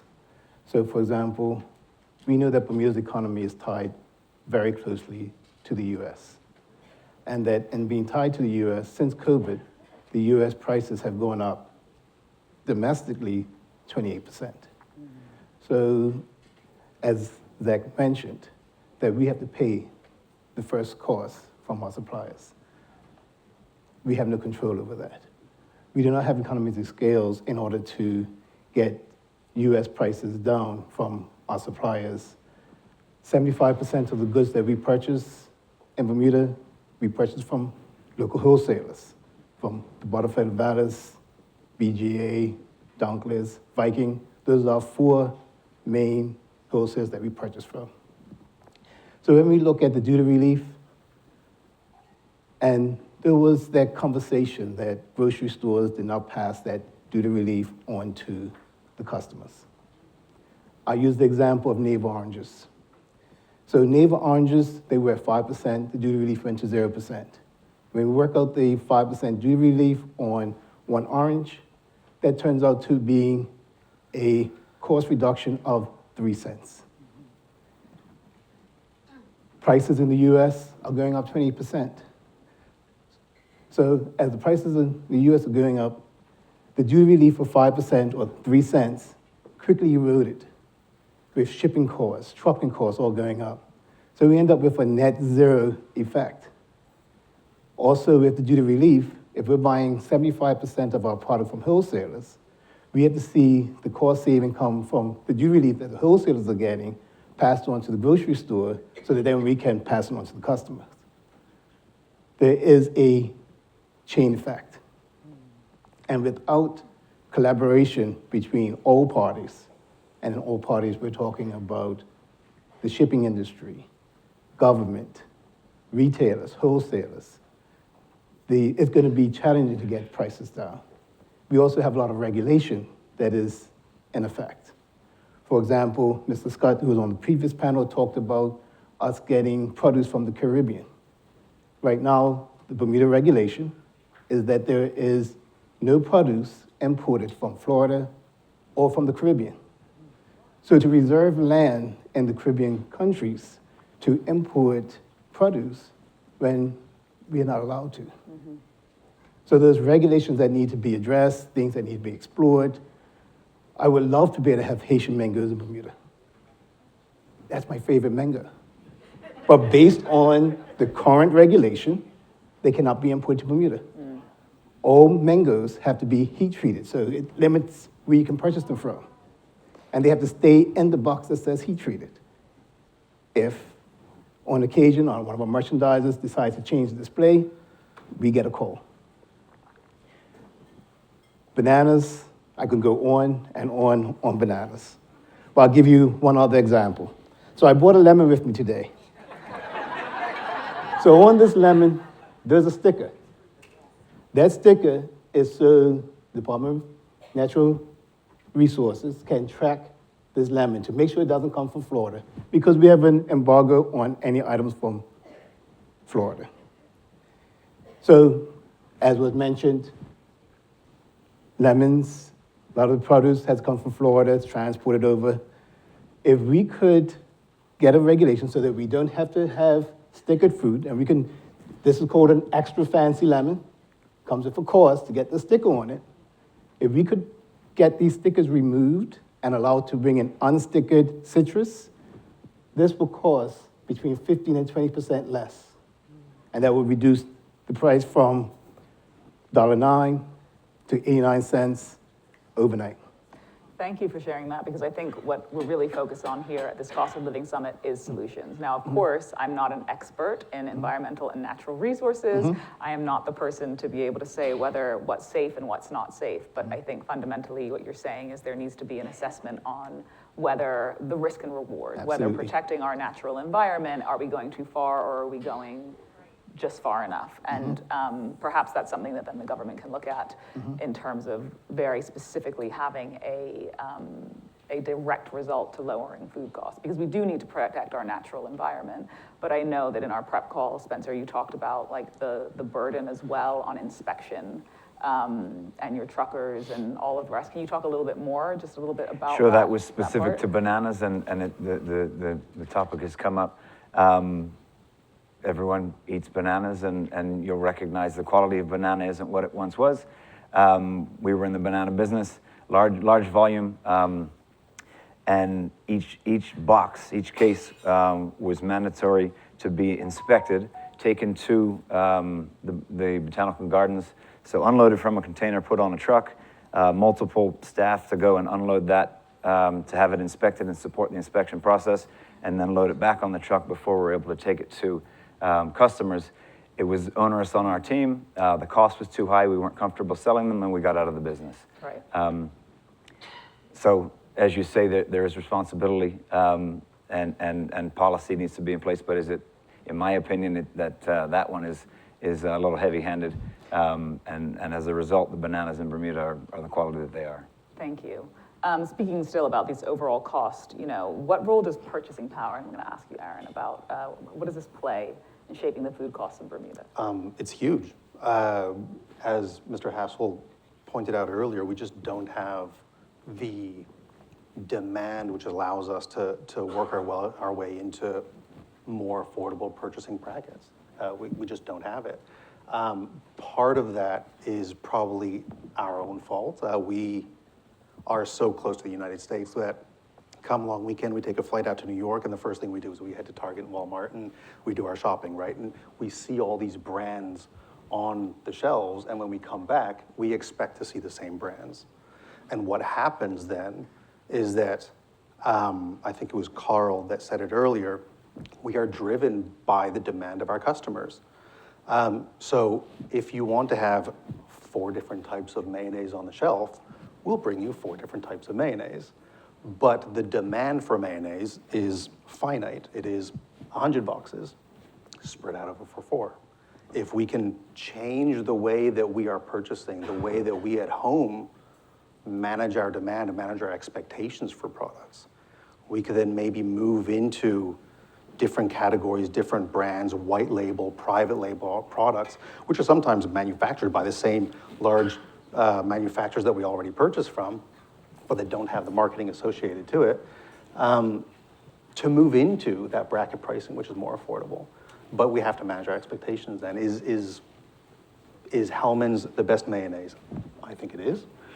I think a lot of us do, but again, that's that stickiness of that brand loyalty. Mm-hmm. Can we go to a white label product, a private label product, which is 90% as good and meets my needs, but it's 30% cheaper? Is that good enough? Well, for some of us, it will be.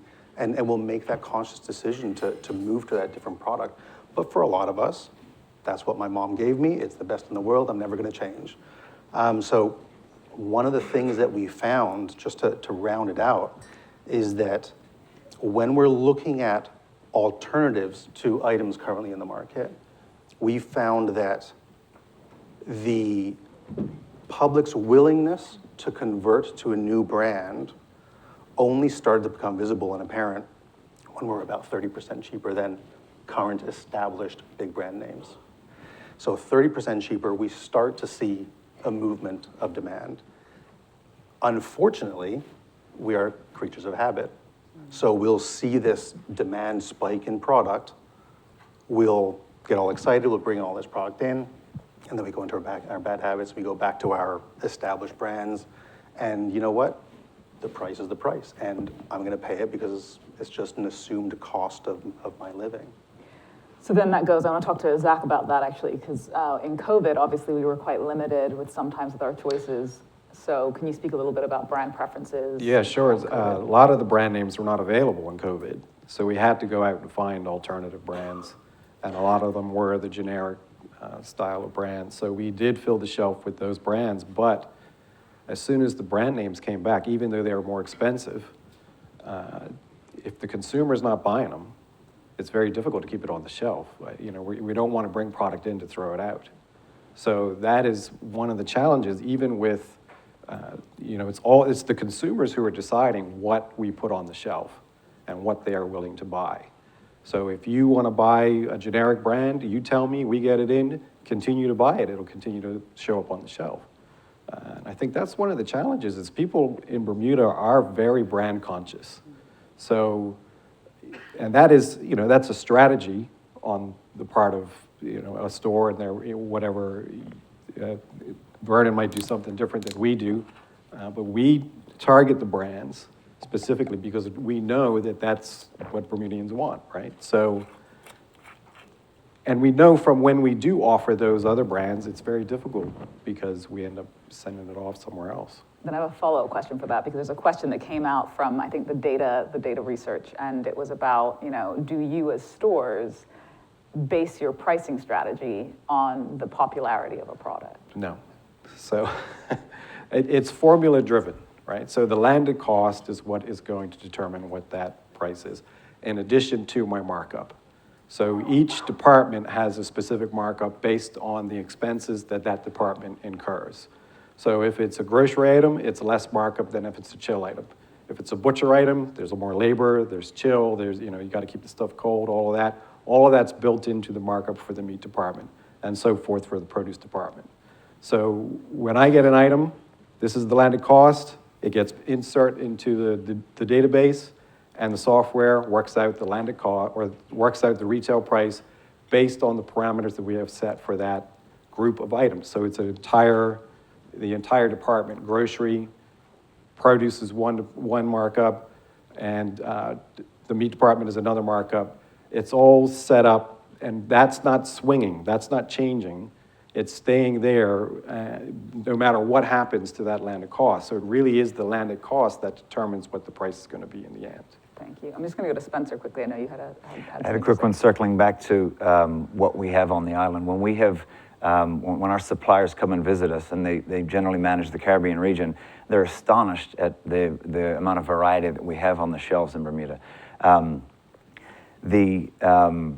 I think Craig said it much earlier, the history of where we got to. Offerings of food 30, 40 years ago were not nearly what they were today, but the business executive demanded that the food quality was enhanced. We did that.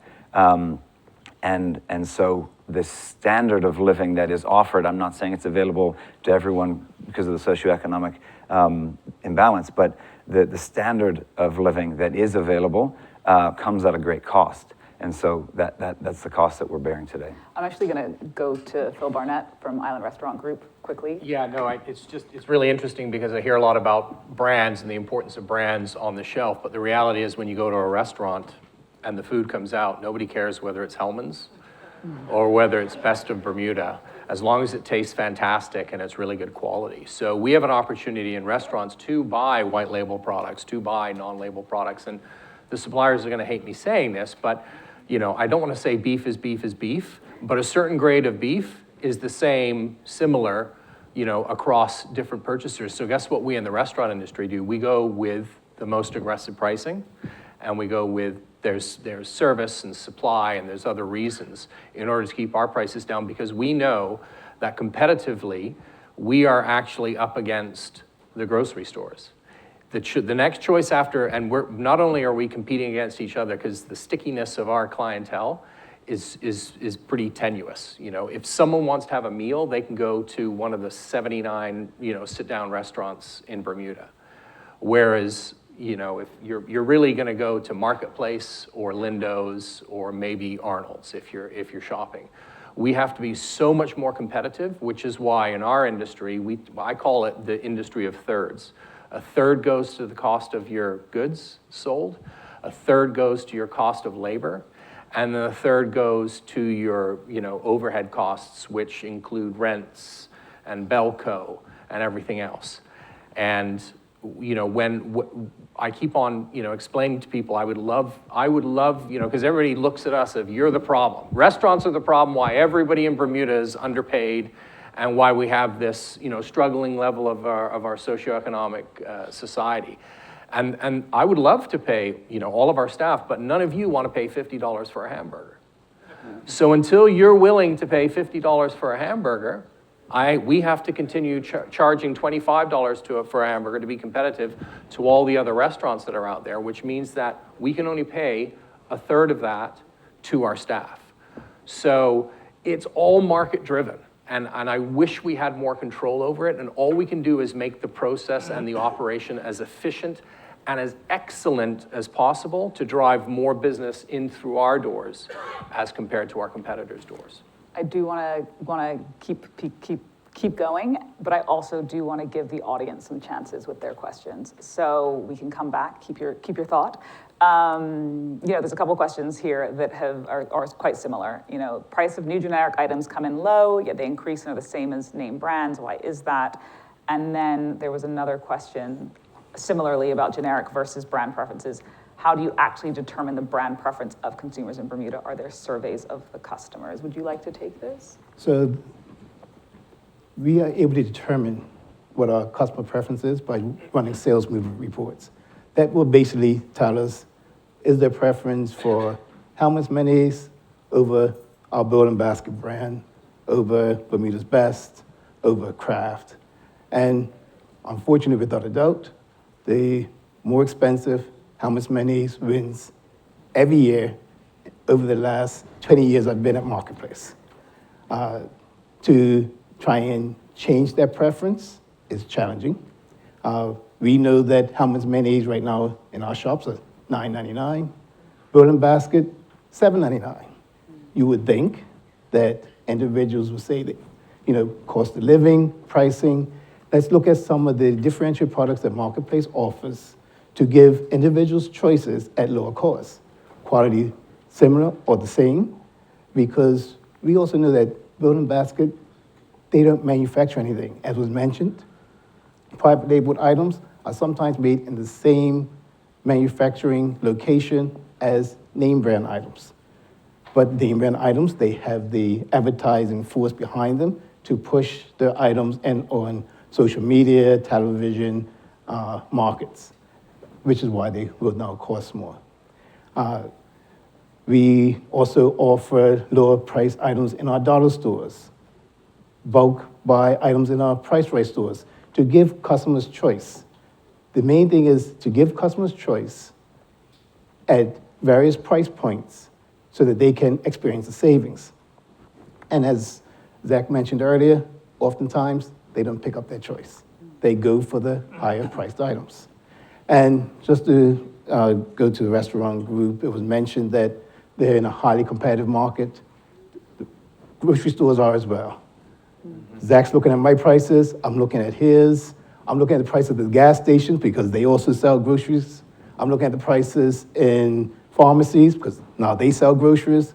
Even hardware stores now sell groceries. So our competitive landscape, there's 70 different formats that sell groceries. And we're constantly looking at them time and time again, and we don't want to be beaten. So we're constantly looking at how do we do promotions? How do we get prices down? How do we offer items that have lower cost for our customers so that they have a choice? How do we get some of the regulations to come down so we can reduce retails because costs have come down, so we can buy from different jurisdictions? Gas stations can sell groceries, but we can't sell gas. We can't sell over-the-counter medicine, even though pharmacies can sell groceries. The landscape is fierce. So that just quickly, I think one of you could probably answer this because there's a couple questions about that. So talking about alternative markets. One is, why do we have an embargo on produce from Florida? And can we get an answer on why Bermuda is not allowed to purchase from the Caribbean? Yeah, there's certain types of pests that we don't want in Bermuda for sure. So, I mean, the department does have regulations that exist for our benefit, that's for sure. So there's fruit fly and all kinds of different things. So there are, certain things that could be relaxed, like certain citrus out of Florida. Oranges is not one of them, but lemons and limes, hardly anything comes out of Florida anymore, so you could drop that requirement to have it stickered. But it is important that you can't just open the gates. Right. So, yeah. Okay, thank you. So I actually had another poll question, although you've kind of stolen my thunder a little bit with it, but we'll take it up. It's about, for the audience poll that's going to come up, is about how much you think the reduction on produce to 0%, whether it would have a meaningful impact on grocery prices. And as that comes up, we'll continue our conversation. We've talked about some operational and regulatory barriers, things like refrigeration costs. I can't remember which one of you talked about it, but like the cost of refrigeration, the cost of electricity. We all know the cost of electricity in Bermuda is very, very, very high. So who would like to take that? I'd love to take that one. There you go, take it, refrigeration. I'd love to take that one. So the cost of refrigeration costs. So in order to get a refrigerated case in Bermuda landed, costs us about $40,000 per case. Marketplace, we have about 400 of these refrigerated cases around our stores, either in back room or display cases. So that's a $17 million investment. If that was to go down, we're basically up the creek. That cost us $1 million per year to maintain. That's just to maintain our current refrigeration. We have put a lot of investment into LED lights, upgraded refrigeration to make it run more efficiently. 5 years ago, we have reduced our consumption of electricity from 5 years ago, but yet our Belco bill keeps rising. Last year alone, our Belco bill was $4 million, right off the bat. Our customs bill was $6.3 million. Our bill for importing containers ranges between $8 million to $10 million annually. That's rather than containers full or empty. So, there's a lot of expense there. And I want to just point out, what Vernon's talking about, that does not impact the price. No, not at all. That's not affecting the retail price at all. That's That's cost of doing built into the business. markup. And we do well when we try to control those expenses that are inside that markup. So we get surprises all the time, like Vernon's, you need a generator in case the electricity goes out so that you don't lose all of the product that's in those cases. And if that, a generator is anywhere from $500,000 to $1 million, right? And if that breaks on you, then you've got to replace it. That's a $750,000 expense all of a sudden that it directly impacts our bottom line. It doesn't impact any of the prices on the shelf. So I think it's important to note that all of these expenses that we're talking about now are in that markup and have no effect on the retail other than the fact that they're built into the markup. And any fluctuation in that, we eat. Yep. So it's... Including labor, Marketplace pays $25 per hour, starting for putting on a name badge. One of the highest paid retailers on the island. And we'll continue to be, and we're proud of that fact. That's a cost of doing business. Yes, please. It's a great point, but we're also missing the fact that it's also compounded. So when you are bringing in your containers direct, you have that issue of refrigeration and the cost of running and customs bill and all that kind of stuff. Part of our business, Spencer and myself, is that of wholesale distribution to the likes of yourself, the retailers, and then Phil on the food service side. We are also beholden to those costs. So our markup will, by necessity, also reflect the reinvestment that we have in our facilities. It's building the new boxes. It's buying a new freezer truck, which can be $100,000 right off the bat. And every 10 years you need a new one because you got salt water and you got everything else in the air. It's about building solar panels up on your roof to try and offset that cost. But in the end, how much can you offset and how much more affordable can you get? It doesn't always work out. It's just challenging all around. So some of the ways that we find a way around it is, okay, well, if we are still beholden to that, but can we maybe shift the focus from holding it in stock to having maybe direct containers to our consumers? So we're not holding it ourselves, and that container, instead of being offloaded in our facility where we're running those freezers 24 hours a day, maybe that container is going directly to Zach at his facility and it's unloaded there. We can skip some of those costs in the middle there. Can we go to purchasing alliances? We joined a purchasing alliance called Unipro a few years ago, where apart from the fact that we can set ourselves apart from other distributors on the island, it offers us the option to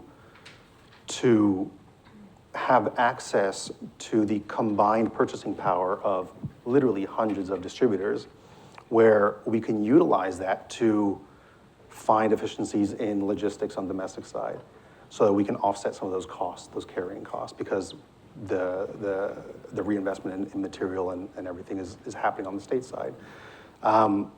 Can we then have access to commodities? You mentioned beef before, Phil. Absolutely. Instead of buying 10,000 pounds of beef, we're now buying with a combined purchasing power of 1 million pounds of beef. And can we then pass it on to our consumers? But unfortunately, in between, we're all beholden to the same costs on island. We're figuratively all in the same boat. We're a drop in the ocean, and we're beholden to the same challenges that we have. And there's a question that's come up about the landed cost determining the price of goods, but I never see the prices decrease, only increase. Why? Do the landed costs only increase? Before anyone answers that, I want to also bring in this consolidation of smaller brands by big conglomerates, and then what you were talking about, the purchasing power of 1 million versus 100,000 or versus 50,000. And I believe that there are now a lot of these conglomerates are putting in bare minimum orders. So how does that affect Bermuda and our landed price? It goes right back to that stickiness of our consumers, right? If they want the 4 different brands of mayo, then they'll have it. But if just to pick on Hellmann's again, because we mentioned them before, and that's not the case with them, they're a fantastic partner on the island. If their minimum order for them to even contemplate shipping an order for us is a full container, then we somehow have to come up with a full container's worth of demand that doesn't expire within the shelf life of that product, that doesn't get to a point where the carrying costs are greater than the profitability of carrying that product. And we do find this more and more often where they, on the domestic side in the US, are looking at the same challenges that we have. How can they become more efficient? And the way you become more efficient is through automation, through increasing the demand, through alliances with other partners in the same industry. And it's just difficult because we don't have that access sometimes. And I'll add to that, as a supplier or a commodity supplier to us grows their business globally, Bermuda we're finite. We can't grow into the next town. We're surrounded by the Atlantic. So our volumes aren't increasing the way their business is. And as their business volumes grow, they say, okay, minimums have to go up, and then we can't meet the minimums. And so that we're then left to say, do we bring in this product knowing we're gonna have to throw some out, or do we have to find another source from another middleman, and that increases our cost? Yeah, there was a question earlier about how much of the cost is reflected in waste and spoilage. So none of it's reflected in the price. None. We eat it. We eat that. So if you bring me an apple that's bruised and I have to throw that apple out, how many apples, say the apple's 92 cents or something, how many apples do you think I need to sell to make up for that one apple that I just had to throw out? 92. If I'm making a cent on every apple, right? So, it's a challenge. Like, we're not dealing in dollars. We're dealing in pennies in the grocery business, and I think... And then you also have that part, whereas if you bring in something by an error gets shipped to you that's on the embargo list, it has to be seized and goes to the incinerator plant. We can't donate it to a food shelter. It has to go to Tynes Bay. So we have about 5 minutes left, and I really wanted to get into some solutions. So talking about the sugar tax, and that poll that came up, I think the results were something, I mean, after we've spoken, I'm not sure if we can bring that poll results back up yet or not. But, the idea of reducing, so many essential items are already at a very low percentage of duty, but there was a conversation about, there we go, the other poll.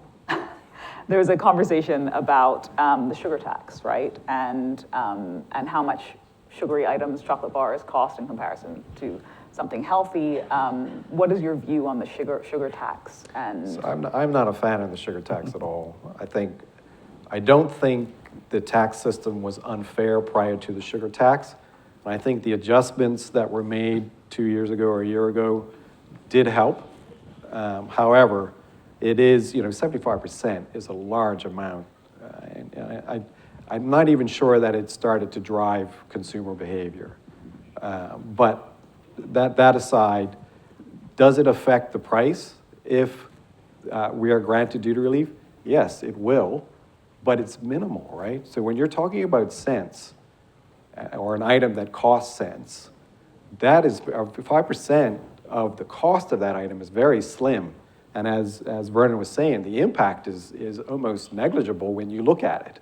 If you're going to look at something that costs $1 and now it's 97 cents, are you thinking that the price changed? Probably not, right? And then on top of that, to have that granted in the middle of the worst inflation we've seen in our lifetimes, we had no control over the first cost, which is probably 60% of what's going to make up that retail. If that goes up, then whatever that duty relief is gets chewed right up. And I think any relief is good, but I think we have to be mindful of its impact and how that might shape out. Aaron, you had a good suggestion about the use of the sugar tax. Yeah, you hit the nail on the head. If you want a chocolate bar, you're going to go and you're going to buy it. It doesn't matter if it's $1 or if it's $1.75. It's just a cost of your happiness, right? You will buy it. And I kind of agree. I don't think the sugar tax has really influenced our purchasing habits. It's just influenced the cost of those habits. So if the government is using that tax to subsidize fruit and veg by reducing the rates from 10 to 5 or 5 to 0, that's wonderful, but it's literally cents on the dollar. My open query is, what if we just reallocated those funds? And instead of using it to subsidize specifically the category of fruit and veg, what if we utilized it to subsidize that return portion of that ocean freight? Because again, we're paying both coming here as well as going back, and half of that is just an empty container. What if we utilize those funds to subsidize that return leg? Because in that case, not only are we still applying those reduced, those subsidies to fruit and veg as a category, but we're also at the same time applying that subsidy to every single thing that we bring into the island, literally everything, because it's coming on the same 3 shipping lines, right? Or 2 shipping lines and 3 boats. It can be nuts and bolts in construction, it can be clothing, it can be animal feed, it can be wholesale beef and oil and mayo and everything in between. But everything that comes in a container will then feel that immediate reduction in cost. See, and I'm not sure if the local community have an idea of what the cost of containers are.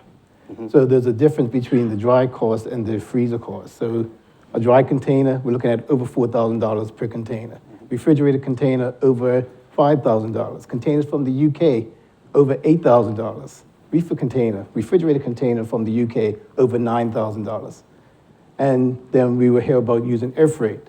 Well, we know that half a pallet air freight costs $2,700 plus from the UK. And I think that goes to talking about like the misconception of the cost of food, but given that we have 30 seconds left, and I just wanted to talk very briefly about solutions. I think I just have to feed you guys the solutions that we talked about. So one of them was solar, right? Like the use of solar on your buildings, but the problem being that solar, there's not a buyback program from Belco, right? And that clarity around that would be helpful, because again, if your overhead costs go down. I don't think that's applicable.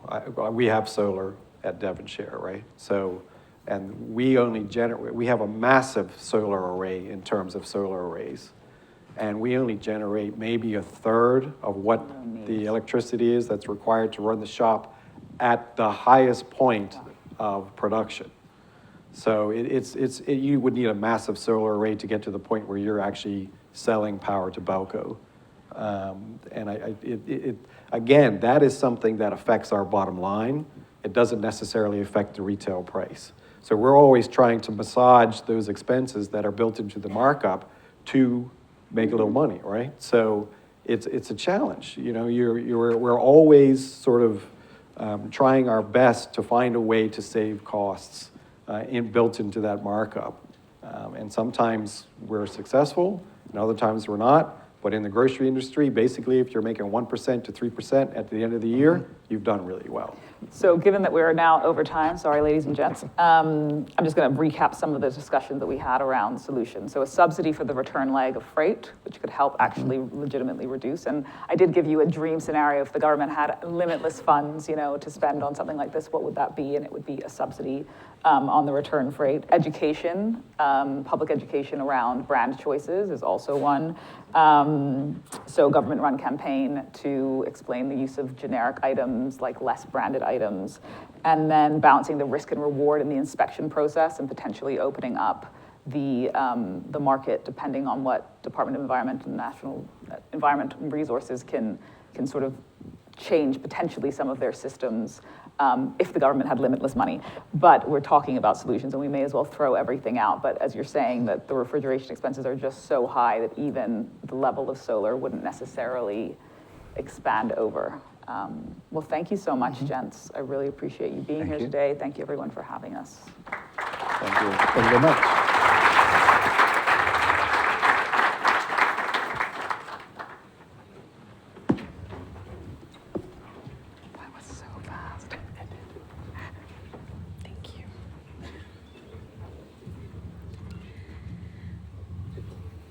A big thank you again to all of our panelists and our moderator. It was a really interesting conversation.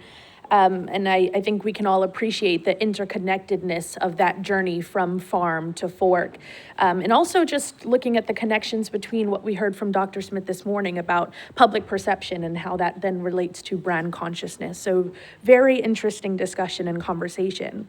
To keep the momentum going, I wish to invite our next panel to the stage, which is part 2 of the food security conversation, beginning with the panel moderator, founder and chairman of HOME, Mr. Arthur Whiteman, along with panelists Greg Wilson, founder and owner of Food Forest, Mr. Warren Brown, chair of the Bermuda Farmers Association, Mr. Jamie Walsh, vice president and secretary of the Bermuda Fishermen's Association, Mr. Christopher Feria, founder and managing director of the AgriLiving Institute, and Ms. Claire Mello Robinson, executive director of the Eliza Doolittle Society.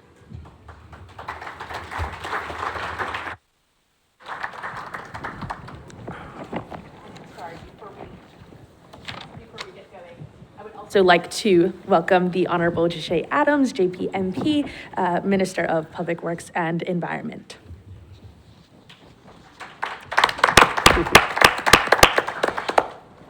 Well, good morning, everybody. It's great to be here. Good morning, panelists. We are one short. Maybe she's not there, but she was announced. Claire, who's the executive director of Eliza Doolittle, had to man her shop this morning rather than come here. She had a staff shortage, and I think that just talks to the very real pressures that people in the third sector are under in terms of delivering to their clients. So regrettably, she can't be here. We'll try and cover some of the insights that she was planning on offering, but we've got a very esteemed panel of guests who really are experts in their field to talk about food security. I'm going to make some introductory remarks. We'll then get straight into some Q&A. I'd say the panelists in particular came extremely well prepared in terms of making concrete recommendations and suggestions, which is obviously what is the hope of a summit like this. And then we'll wrap up. And to the extent, obviously, you all have questions, we'd be delighted to field some or all of those along the way. Household food security is a serious public health concern in rich countries with developed economies and is closely associated with inequality. There isn't any data in Bermuda to measure the prevalence of household food security. However, internationally, it is relatively high in some developed countries, ranging from 8% to 20% of the population. The contemporary framing of the solution to food insecurity in developed countries is that of diverting food waste to the hungry to meet the United Nations Sustainable Development Goals, Goals 2 and 12.3. In 2011, the Food and Agricultural Organization of the United Nations estimated that 1/3 of the world's food is wasted every year, including 45% of all fruit and vegetables. In the United Kingdom, household food waste in the UK represents 70% of edible food waste, according to WRAP, a British charity.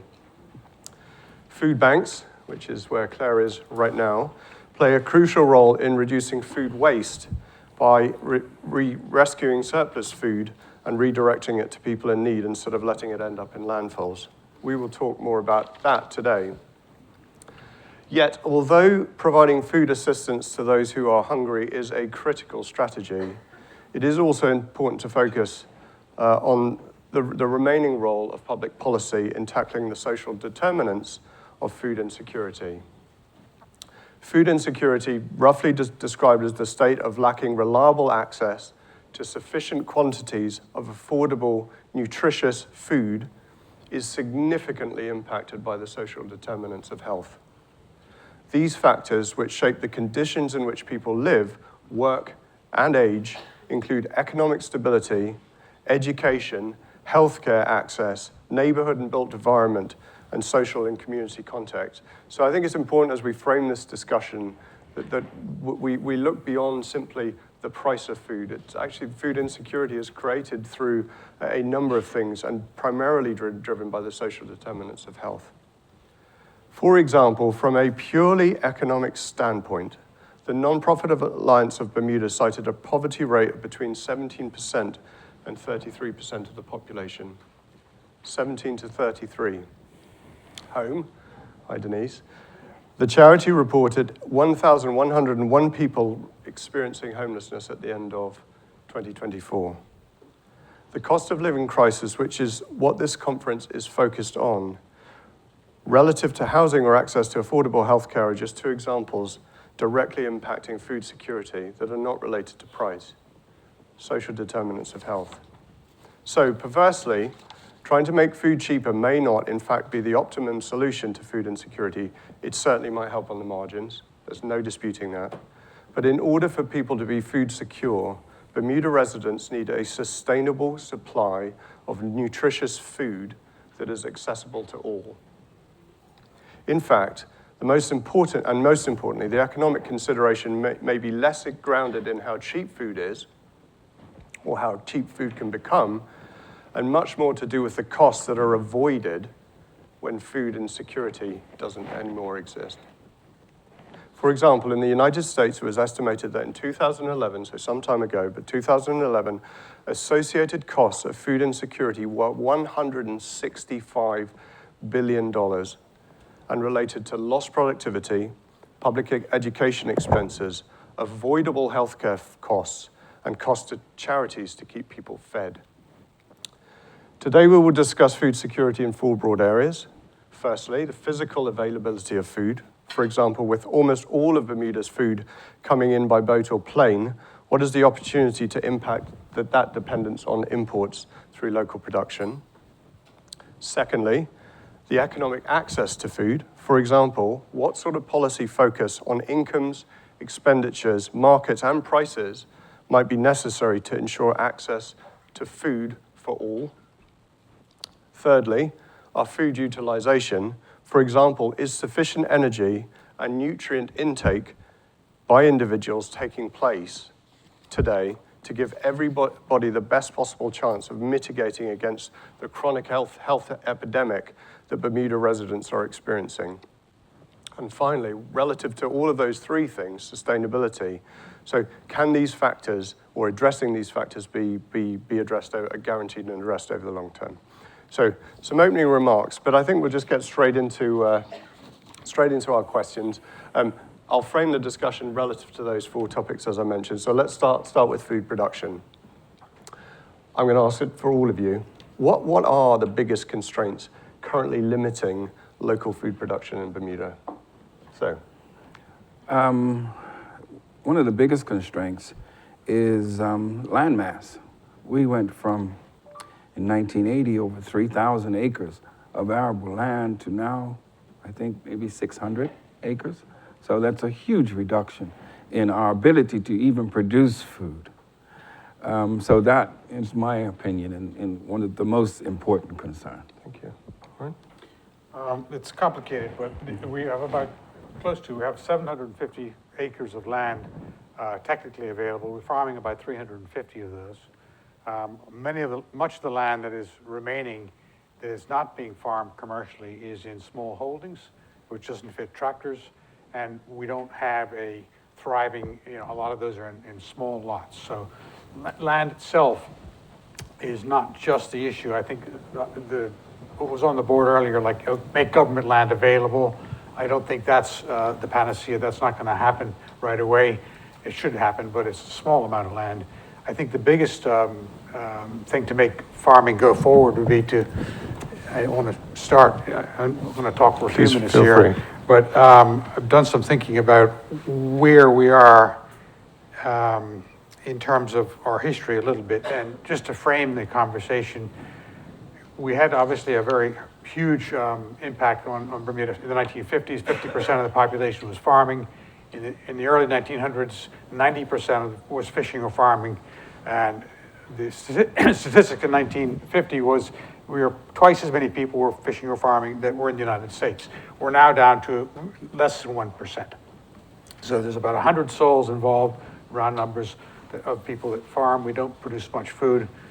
We produce about, say, 20 to 25% of the fresh produce that's consumed in Bermuda.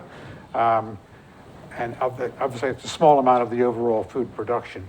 But it is critical that we maintain a productive capacity in Bermuda. For example, right now we're sitting on 125 tons of potatoes that are about to be put into storage. We had a good year for potatoes. We have a lot of onions in storage. We have a lot of carrots in storage. We have a lot of food, and it's nutritious food. As you said, it might not be as cheap, but it's more nutritious. Consumers today are spoiled for choice.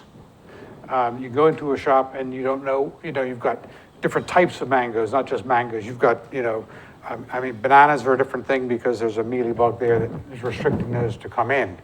But we have so many choices today that Zach was saying, the consumers are driving the market. They are. When we sell potatoes, for example, right now, 5 years ago, it was perhaps, or maybe 10 years ago, there weren't so many choices. Today, there are so many choices that we're going to end up putting a lot of these Bermuda fresh potatoes that are more nutritious into cold storage for 3 months before we actually sell them, which is a bit of a shame, really. So there are structural issues to do with, with food. Sustainability, though, of farming would be best, I think, served, though, by having the Department of Agriculture closed years ago when it was seconded to the Department of Regulation, Department of Environment and Natural Resources, but that's a regulatory body that has not administered, in my view, farming very well. And it's changing recently, but for many years, farming was languished. Now, it seems to be sustainability is a buzzword. We need to have a change of heart, really, about what we do to keep what we have left thriving, so we can grow in the event of a COVID or a ship that breaks down. We have the capacity to grow staples, which we do, and we could bring back more animals. Bermuda, it's struggling. I mean, somebody made a comment about Tom's chickens. Tom grows the best chicken in Bermuda. It's expensive and it's very nutritious, but and Greg grows some fantastic lettuce. I've had it. It's very good. I grow cucumbers. I grow tomatoes. I grow basil. I focus on those things. We don't have food wastage, but what we do have is a department that hasn't supported us for years. This is changing, but the most important thing I would say that we can do at the moment is to actually have a change of mindset, where the mission statement for the department for the management of agriculture in Bermuda would be to actually put food production or growth at the forefront of the mission statement, because it's been so regulatory that it's been no for so many years getting things done. So the importation of plant material has been difficult. Right now we're starting to get strawberry cultivars back in. We're trying to do it. Potatoes. The greater good of Bermuda is served by having a regulatory authority that actually promotes farming rather than prevents it. And that's what we need to do. So that's probably the biggest single thing to do, is to change our mindset. As far as consumer education is concerned, that would help to have primary schools involved in getting people. Let's come back to that, because I think that'll be but no, excellent comment. Chris, I'm just going to go to you, and Jamie, I'll come back to you because you're sea rather than land, and slightly get different context. But does Bermuda have enough land to make substantial amounts of food? Thank you for the question, Arthur. I'll let you all know today that absolutely Bermuda has enough land to grow a significant amount of food for us, for our community and population. Unfortunately, I'm sure many of you, like myself, grew up in Bermuda with the very convenient lie that we tell ourselves that there isn't enough land in Bermuda to grow food, so why focus on it? Maybe work on getting a really good job so I can, make enough money to afford food. But even if you're in that situation, unfortunately, the food that you're purchasing does not have the nutrition that it's supposed to have. That's been tracked by the USDA over the last 50 years. We talked about the amount of land that's not being used. There's more agricultural reserve in Bermuda that's not being farmed than is being farmed at the moment. In terms of football fields, there's the equivalent of 209 football fields worth of farmland in Bermuda not being farmed. Raise your hand if you knew that statistic. It's 376 acres. Yeah. good. Some people doing their homework. I mean, just starting with that, I think we see the rich resource. It's a mind-blowing statistic. Just what does that land look like? What forms does it take? Yeah, Warren pointed to one major characteristic is that over the last 100 years, as we've gone from 3,000 acres to 760 acres, everything's been divided up into smaller and smaller parcels. So many of them can be small fields, less than a third of an acre. If you go on the Bermuda land zoning map at the same time, you will find large pieces of agricultural reserve on some people's property that are just a very nice lawn, which is very easy to turn into a garden. Some areas is a church parking lot. Some fields that are unused have become reforested or occupied by invasive trees, which can be a challenge if needed to clear. But, what is our impetus here? Are we really committed to growing more food locally? The land resource is there. Do you see more people interested in it? Yeah, I'm really fortunate in doing sustainable farming education in Bermuda with children and adults, and I can tell you there's so much interest where we work with young people in the primary schools. Obviously, kids don't need convincing. They want to be outside. They want to be getting their hands dirty. They get so excited when I just received a picture from Padgett Primary where we got to install a garden there with carrots that they harvested, So that's the most important thing is focusing on this education and getting them while they're young. So when they become adults, all that comes back. And as well, I've seen a lot of interest in college-age students coming back to Bermuda, maybe a bit disillusioned with their university education and wanting to do something more purposefully. So I see it on both ends. And also people in home gardening space. I mean, that's arguably the biggest thing that we can make a big impact right now in terms of food production. That's fantastic. We'll come back to education. Jamie, from a fishing perspective, maybe some contextual comments and some challenges around food production from your industry's perspective. Yeah, sure. Well, I definitely have to agree with Warren about the loss of the Ag and Fish Department in government several years ago, and that was that made a really big difference in how our industry has been managed over the years. The number of fishermen has declined drastically. The ability of fishermen to make a decent living and support their families is very challenging. The wholesale price of fish that fishermen get from restaurants and markets locally has not kept up with inflation. If it had kept up with inflation, the price would be about 50% higher. So you might see that local fish is expensive, but it should be more expensive, really. And that's very hard to justify at a cost of living summit. I'm sorry about that. But the global chain of supply for cheap imports has changed drastically over the past 20 to 25 years. And so for us to be competing with imports especially from parts of the world where forced labor and unsustainable fishing practices are the norm, that's almost impossible to compete against when we live here. We raise our families here, we go to the same grocery stores as everybody else, so our cost of living and cost of doing business has gone up, and our sell price of fish has not. So that's made things very difficult. We have an audience question that asks, is locally produced food more expensive than imported food? I mean, a very quick answer to that, and I think from a fish perspective, potentially depends what you classify as a sustainable fish versus an unsustainable fish farming, broadly speaking. Well, I mean, you've got very few large companies in the States that grow lots of food and volume, and if you take, for example, you have to look at the value of the quality of the food you're growing. So that's the first thing. For example, take potatoes. Potatoes are sprayed with different products for storage. They don't sprout.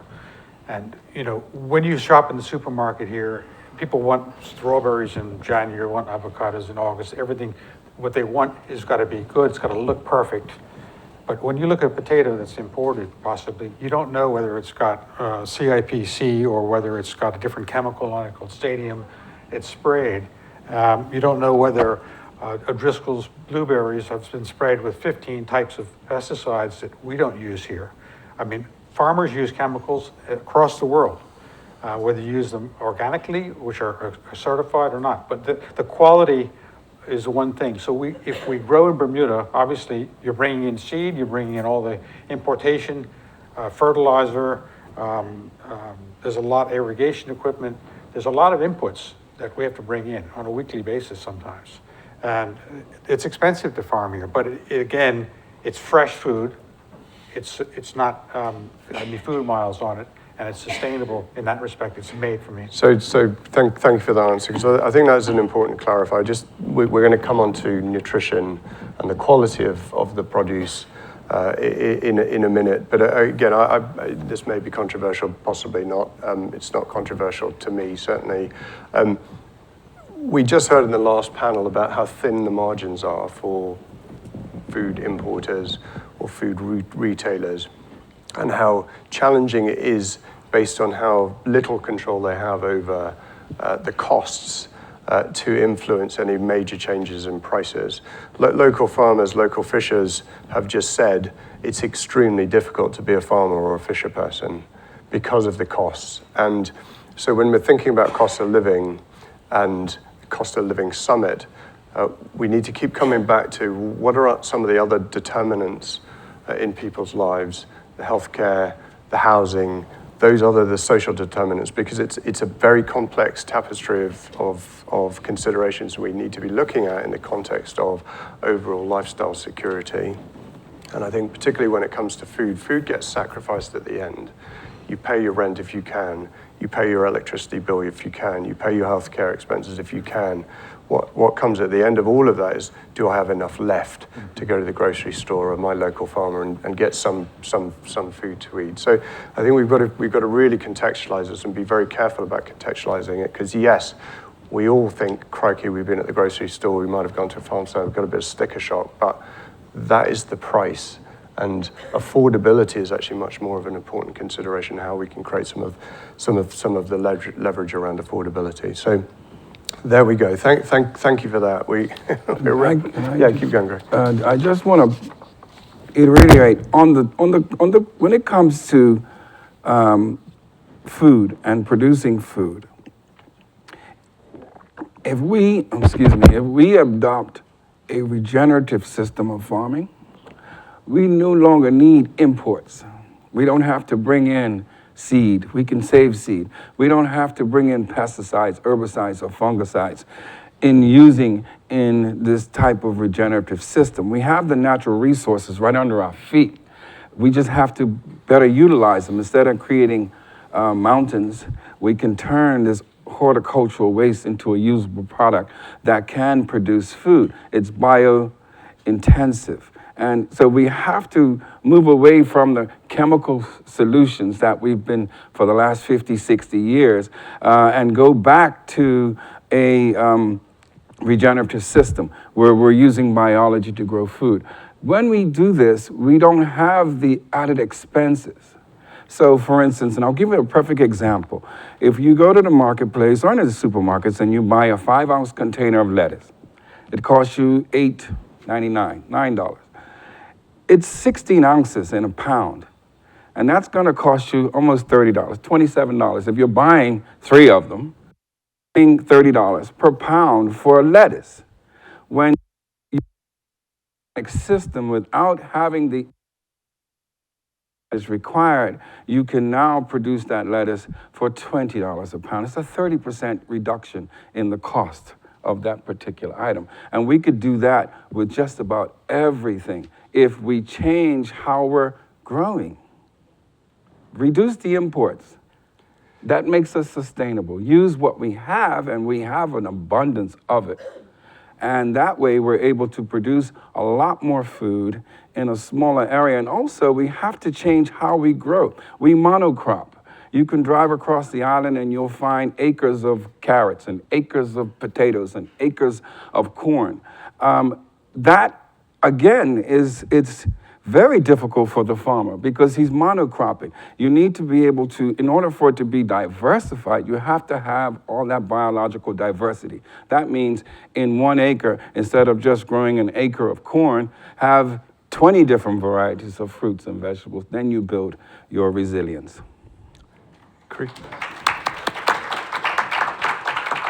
mean some fantastic points. Obviously, scaling. I was floored when the panelists told me about 100 farmers in the whole of Bermuda. That just was staggering to me. But the point is, increase the supply, bring down the price. It's simple economics. I want to get on to food nutrition because we're just burning through time very quickly. Why is it important to buy local? Right. Well, first of all, it's going to be more nutritious for you because it's not sprayed with. We have a very limited number of chemicals we can use in Bermuda. I mean, with due respect to my neighbor here, he does a very good job of integrated stuff, and I think what your model works for is small-scale farmers who can use lands more effectively. I think it's fantastic. A lot of commercial farmers will rotate their soils or what have you. But coming back to the question, you need to have an understanding of what the quality is. So it's an educational issue to understand that. But the value of buying local is you're getting a more nutritious product. You're getting fewer pesticides. There are some that are sprayed on there, coppers. I use integrated pest management. A lot of farmers are using biological controls. They use, these are bacteria that are put into the BT, for example, for worms. There are things like that we're using, soaps, and working with the Department of Environmental Protection to actually stock the marketing center with benign products that farmers can use generally. So that's the kind of message we need to say is that, if you find a corn, like corn was up recently, people had great corn this year, and at the end of the season, you'll find a few heads with a few worms in it, right? Well, that tells you we don't overspray our corn. So that's good. And, when you're seeing stuff coming from away, it's perfect. You really don't know. And I've been on websites, the USDA website, looking at the number of chemicals that are used on growing, and it's astounding. And that is something that is, so from a safety point of view, and that's a health point of view, local is better, Yeah. Let's hear it from Most fish that gets imported is gassed and flash frozen. So it's to maintain the color. The tuna that you see, that's fresh tuna, is visibly a different color than the local real fresh tuna. So yeah, it's not good. There is a growing movement for, especially with the Marine Stewardship Council, to certify fish in the global market. So that's one of the things that FAB has been advocating for, is to restrict imports to fish that has been certified sustainably caught. That would be a huge improvement. Thank you. Chris, very quickly. But nothing beats local. What can be done to make nutritious food more affordable for people here? Okay. I mean, obviously, increasing production is going to do that. For this audience here, I would definitely challenge you those who aren't growing a garden, is to start growing a garden. I mean, the produce out of your garden obviously is going to be free. It's going to be very nutritious because it hasn't had to sit around at all. And most importantly, and that's something that I always teach from, is this opportunity that we have to connect to the land and grow food. There's actually something even bigger under that we all need, is a connection to nature, protecting the environment. That actually needs to be paramount. And then food is actually a byproduct of that. The minister, Ms. Lightbourne, spoke about doing things differently, and someone else spoke about sustainability. We were talking about economic sustainability. I would say that none of those sustainabilities, economic, financial, can happen until we've dealt with environmental sustainability on our island.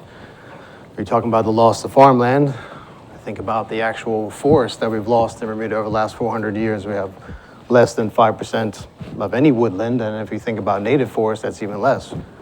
Why is that important in a conversation about food? We can see globally what's going on about climate crises. Planting a tree, yes, will make its impact on climate crises, but if we look at our own local ecosystems, growing things more regeneratively, using biology, we need to actually repair our ecosystems at the same time. So all those things are connected. Thank you.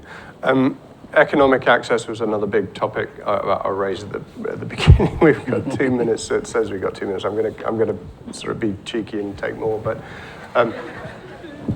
17 to 30%, if we believe the statistics of people in poverty in Bermuda, we know there's a food insecurity problem here, okay? So that's factual. We're gonna come on, Claire kindly sent a bunch of suggestions, which I'm gonna relay to the audience at the end of this, around how we can react to all of that, but there is a big problem with people just simply not being able to afford food, which is critically important, obviously, for life.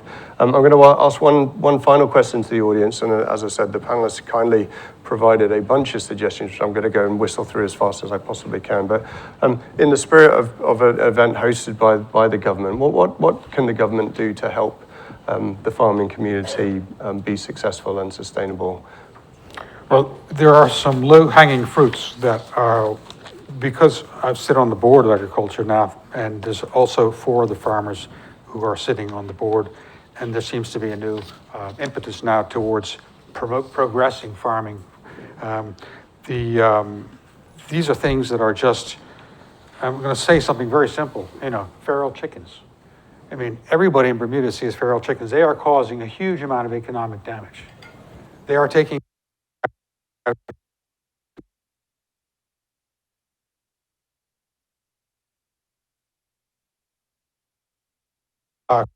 seed, and so there's a big thing afoot to get rid of them, and it's not easy, but there's targeted, but we need to go to war with that on the island, and of course, it's going to be a health issue as well. If the bird flu transmits into the human side, then the chickens are going to carry that disease, so the health department's involved. But this is a big problem, and it's on the top of the agenda all the time. What else we could do is basically get some support. The marketing center is the Agricultural Service Center, and it's under-resourced. So again, it's something simple. There's a lot of fat in government in certain areas still. I think Bermuda, Public Works and Parks, farmers tell me all the time that they see a lot of fat. We need to take some resources without spending more of taxpayers' money and put it into some farming ventures and make sure that the marketing center is well stocked and that it's manned, and we're undermanned. So there is an agronomist now in Bermuda, and that person can also liaise with new growers coming along in smaller lots. But the most important thing is to get the existing infrastructure that's designed to help farming work. It's still not working. I won't bore you with any details except that an apprenticeship program should be started. It's a long-term issue. The using of marsh folly compost.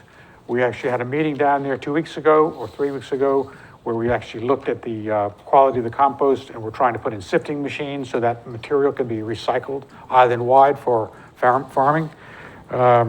Water availability. Farmers are paying far too much for water. We're paying at the rate of homeowners, so $33 a 1,000 gallons, which is extremely expensive. We're also paying high taxes for electricity and fuels for trucks and tractors, which is basically a tax on food production. So that should come away. Warren, let me just give the others a quick chance. I'm conscious of this very aggressive red thing that's flashing at us. How about you next? Just a quick. One of the things that I'm solution based. I always try to figure out solutions, and one of the things that I feel would certainly help Bermuda in terms of expanding its food supply is we're closing 5 schools. Every single school on this island was once a farm. Let's convert one back into an agricultural center. Let's take one of these schools. They all have 2-acre fields that were once farms. Let's convert them back into productive market garden style, not monocropping, but market garden where we can have students from each school come 1 day a week. Like I came up in that program in the hotel industry where I went to work SEC 1 day a week and learned how to become a chef, and hence I'm a chef today. So we could do the same thing, and the average age of a farmer is now 68 years old. If we're not producing young kids to get into farming and introducing them into it now, 10 years from now, we won't have any farmers at all. So we need to adopt a different mindset in order for that to progress. Jamie? Yeah, definitely on the next generation of fishermen, it's the exact same thing. It's definitely an aging fleet. But yeah. Chris, any final thoughts? In terms of suggestions, as I said at the beginning, a big focus on our education system, and I work a lot with schools, especially primary schools. And obviously, I see all the children's eyes light up when they're out in the garden, and I would really encourage the Ministry of Education to think about creating a curriculum or education system that is based on nature, based on being in the garden. I mean, talk about the things in your life that you think are important things to learn. Food growing, taking care of the nature around you. I mean, that's paramount. So starting with those little ones, and in terms of government being involved actively, this vertical farming has not come up yet. I know Warren and the Farmers Association are working really hard to combat that really bad decision. But whatever money, at least, that's being invested, should be invested into a grant program for young people getting into farming, entrepreneurs in farming, persons that are doing things a little differently in farming, definitely if it has to do with education. I think that's a great way to accelerate this. Warren, you 10 seconds, no more. I just think productivity is important on existing farmlands. So we have, of the land we farm now commercially, we have an agronomist we brought in a few years ago. I actually wrote the letter to the permanent secretary at the time, and we now have farmers work with the agronomist comes into meetings, and he found out the Bermuda soils, for example, were short of sulfur across the board. I mean, this is something we've been neglecting. So we can start raising the bar, bringing in new rootstocks, varieties to grow lettuce in the longer seasons to increase our lettuce production by 15%. There's a lot of things we can do qualitatively, which will make quantitatively will make a lot of difference on the existing land we have. I know, thank you. I know we're going to get thrown off. We do need to make a couple more remarks. It's a really important, we talk about economic access for food. I'm not going to get into that in any great detail, but we've got about 50 concrete suggestions we'll share with the minister and the team here, because they're really, really good, and a lot of them can be actioned straight away. I'll give you one example on economic access. In France, a supermarket of a certain size, not a very big supermarket, but a supermarket of a certain size and above, is legally required to not throw away any food whatsoever. So it has to be diverted to food banks, has to be diverted to recycling, and so on and so forth.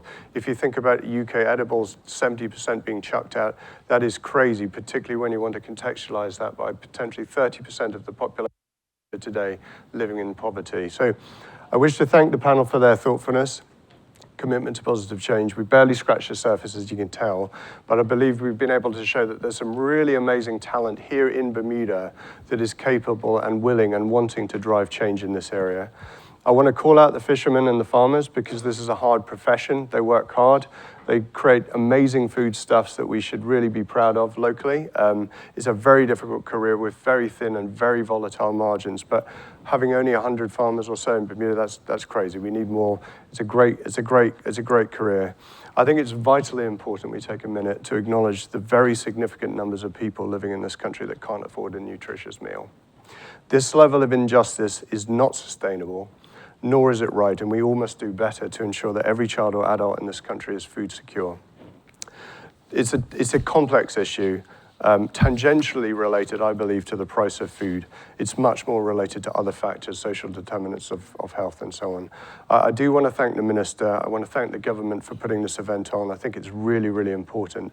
But may we all be emboldened to collaborate as a community to take concrete steps to stop children going to school on an empty stomach, or pensioners making do with one meal a day, or the great many vulnerable members of our community having to struggle to survive. That's what food insecurity really is all about. So thank you, panel. Thank you for having us.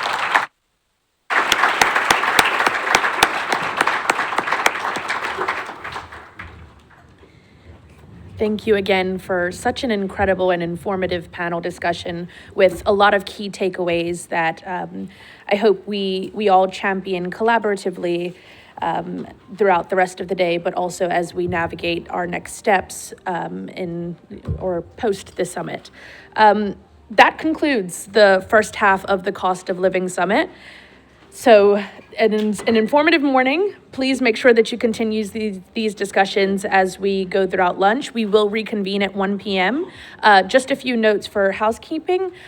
For any feedback that you have, which we wholeheartedly welcome, please make sure that you use our QR codes for both the food security part 1 and part 2 panel discussions, and also for our import panel discussion that we had this morning. Those are both located, if you see, in the back right of the room. And also, as was mentioned by the minister this morning, we have a commitment board. Please make sure that you put your name on that commitment board to signify your commitment to our collaborative approach to the cost of living in Bermuda. And so that's break for lunch.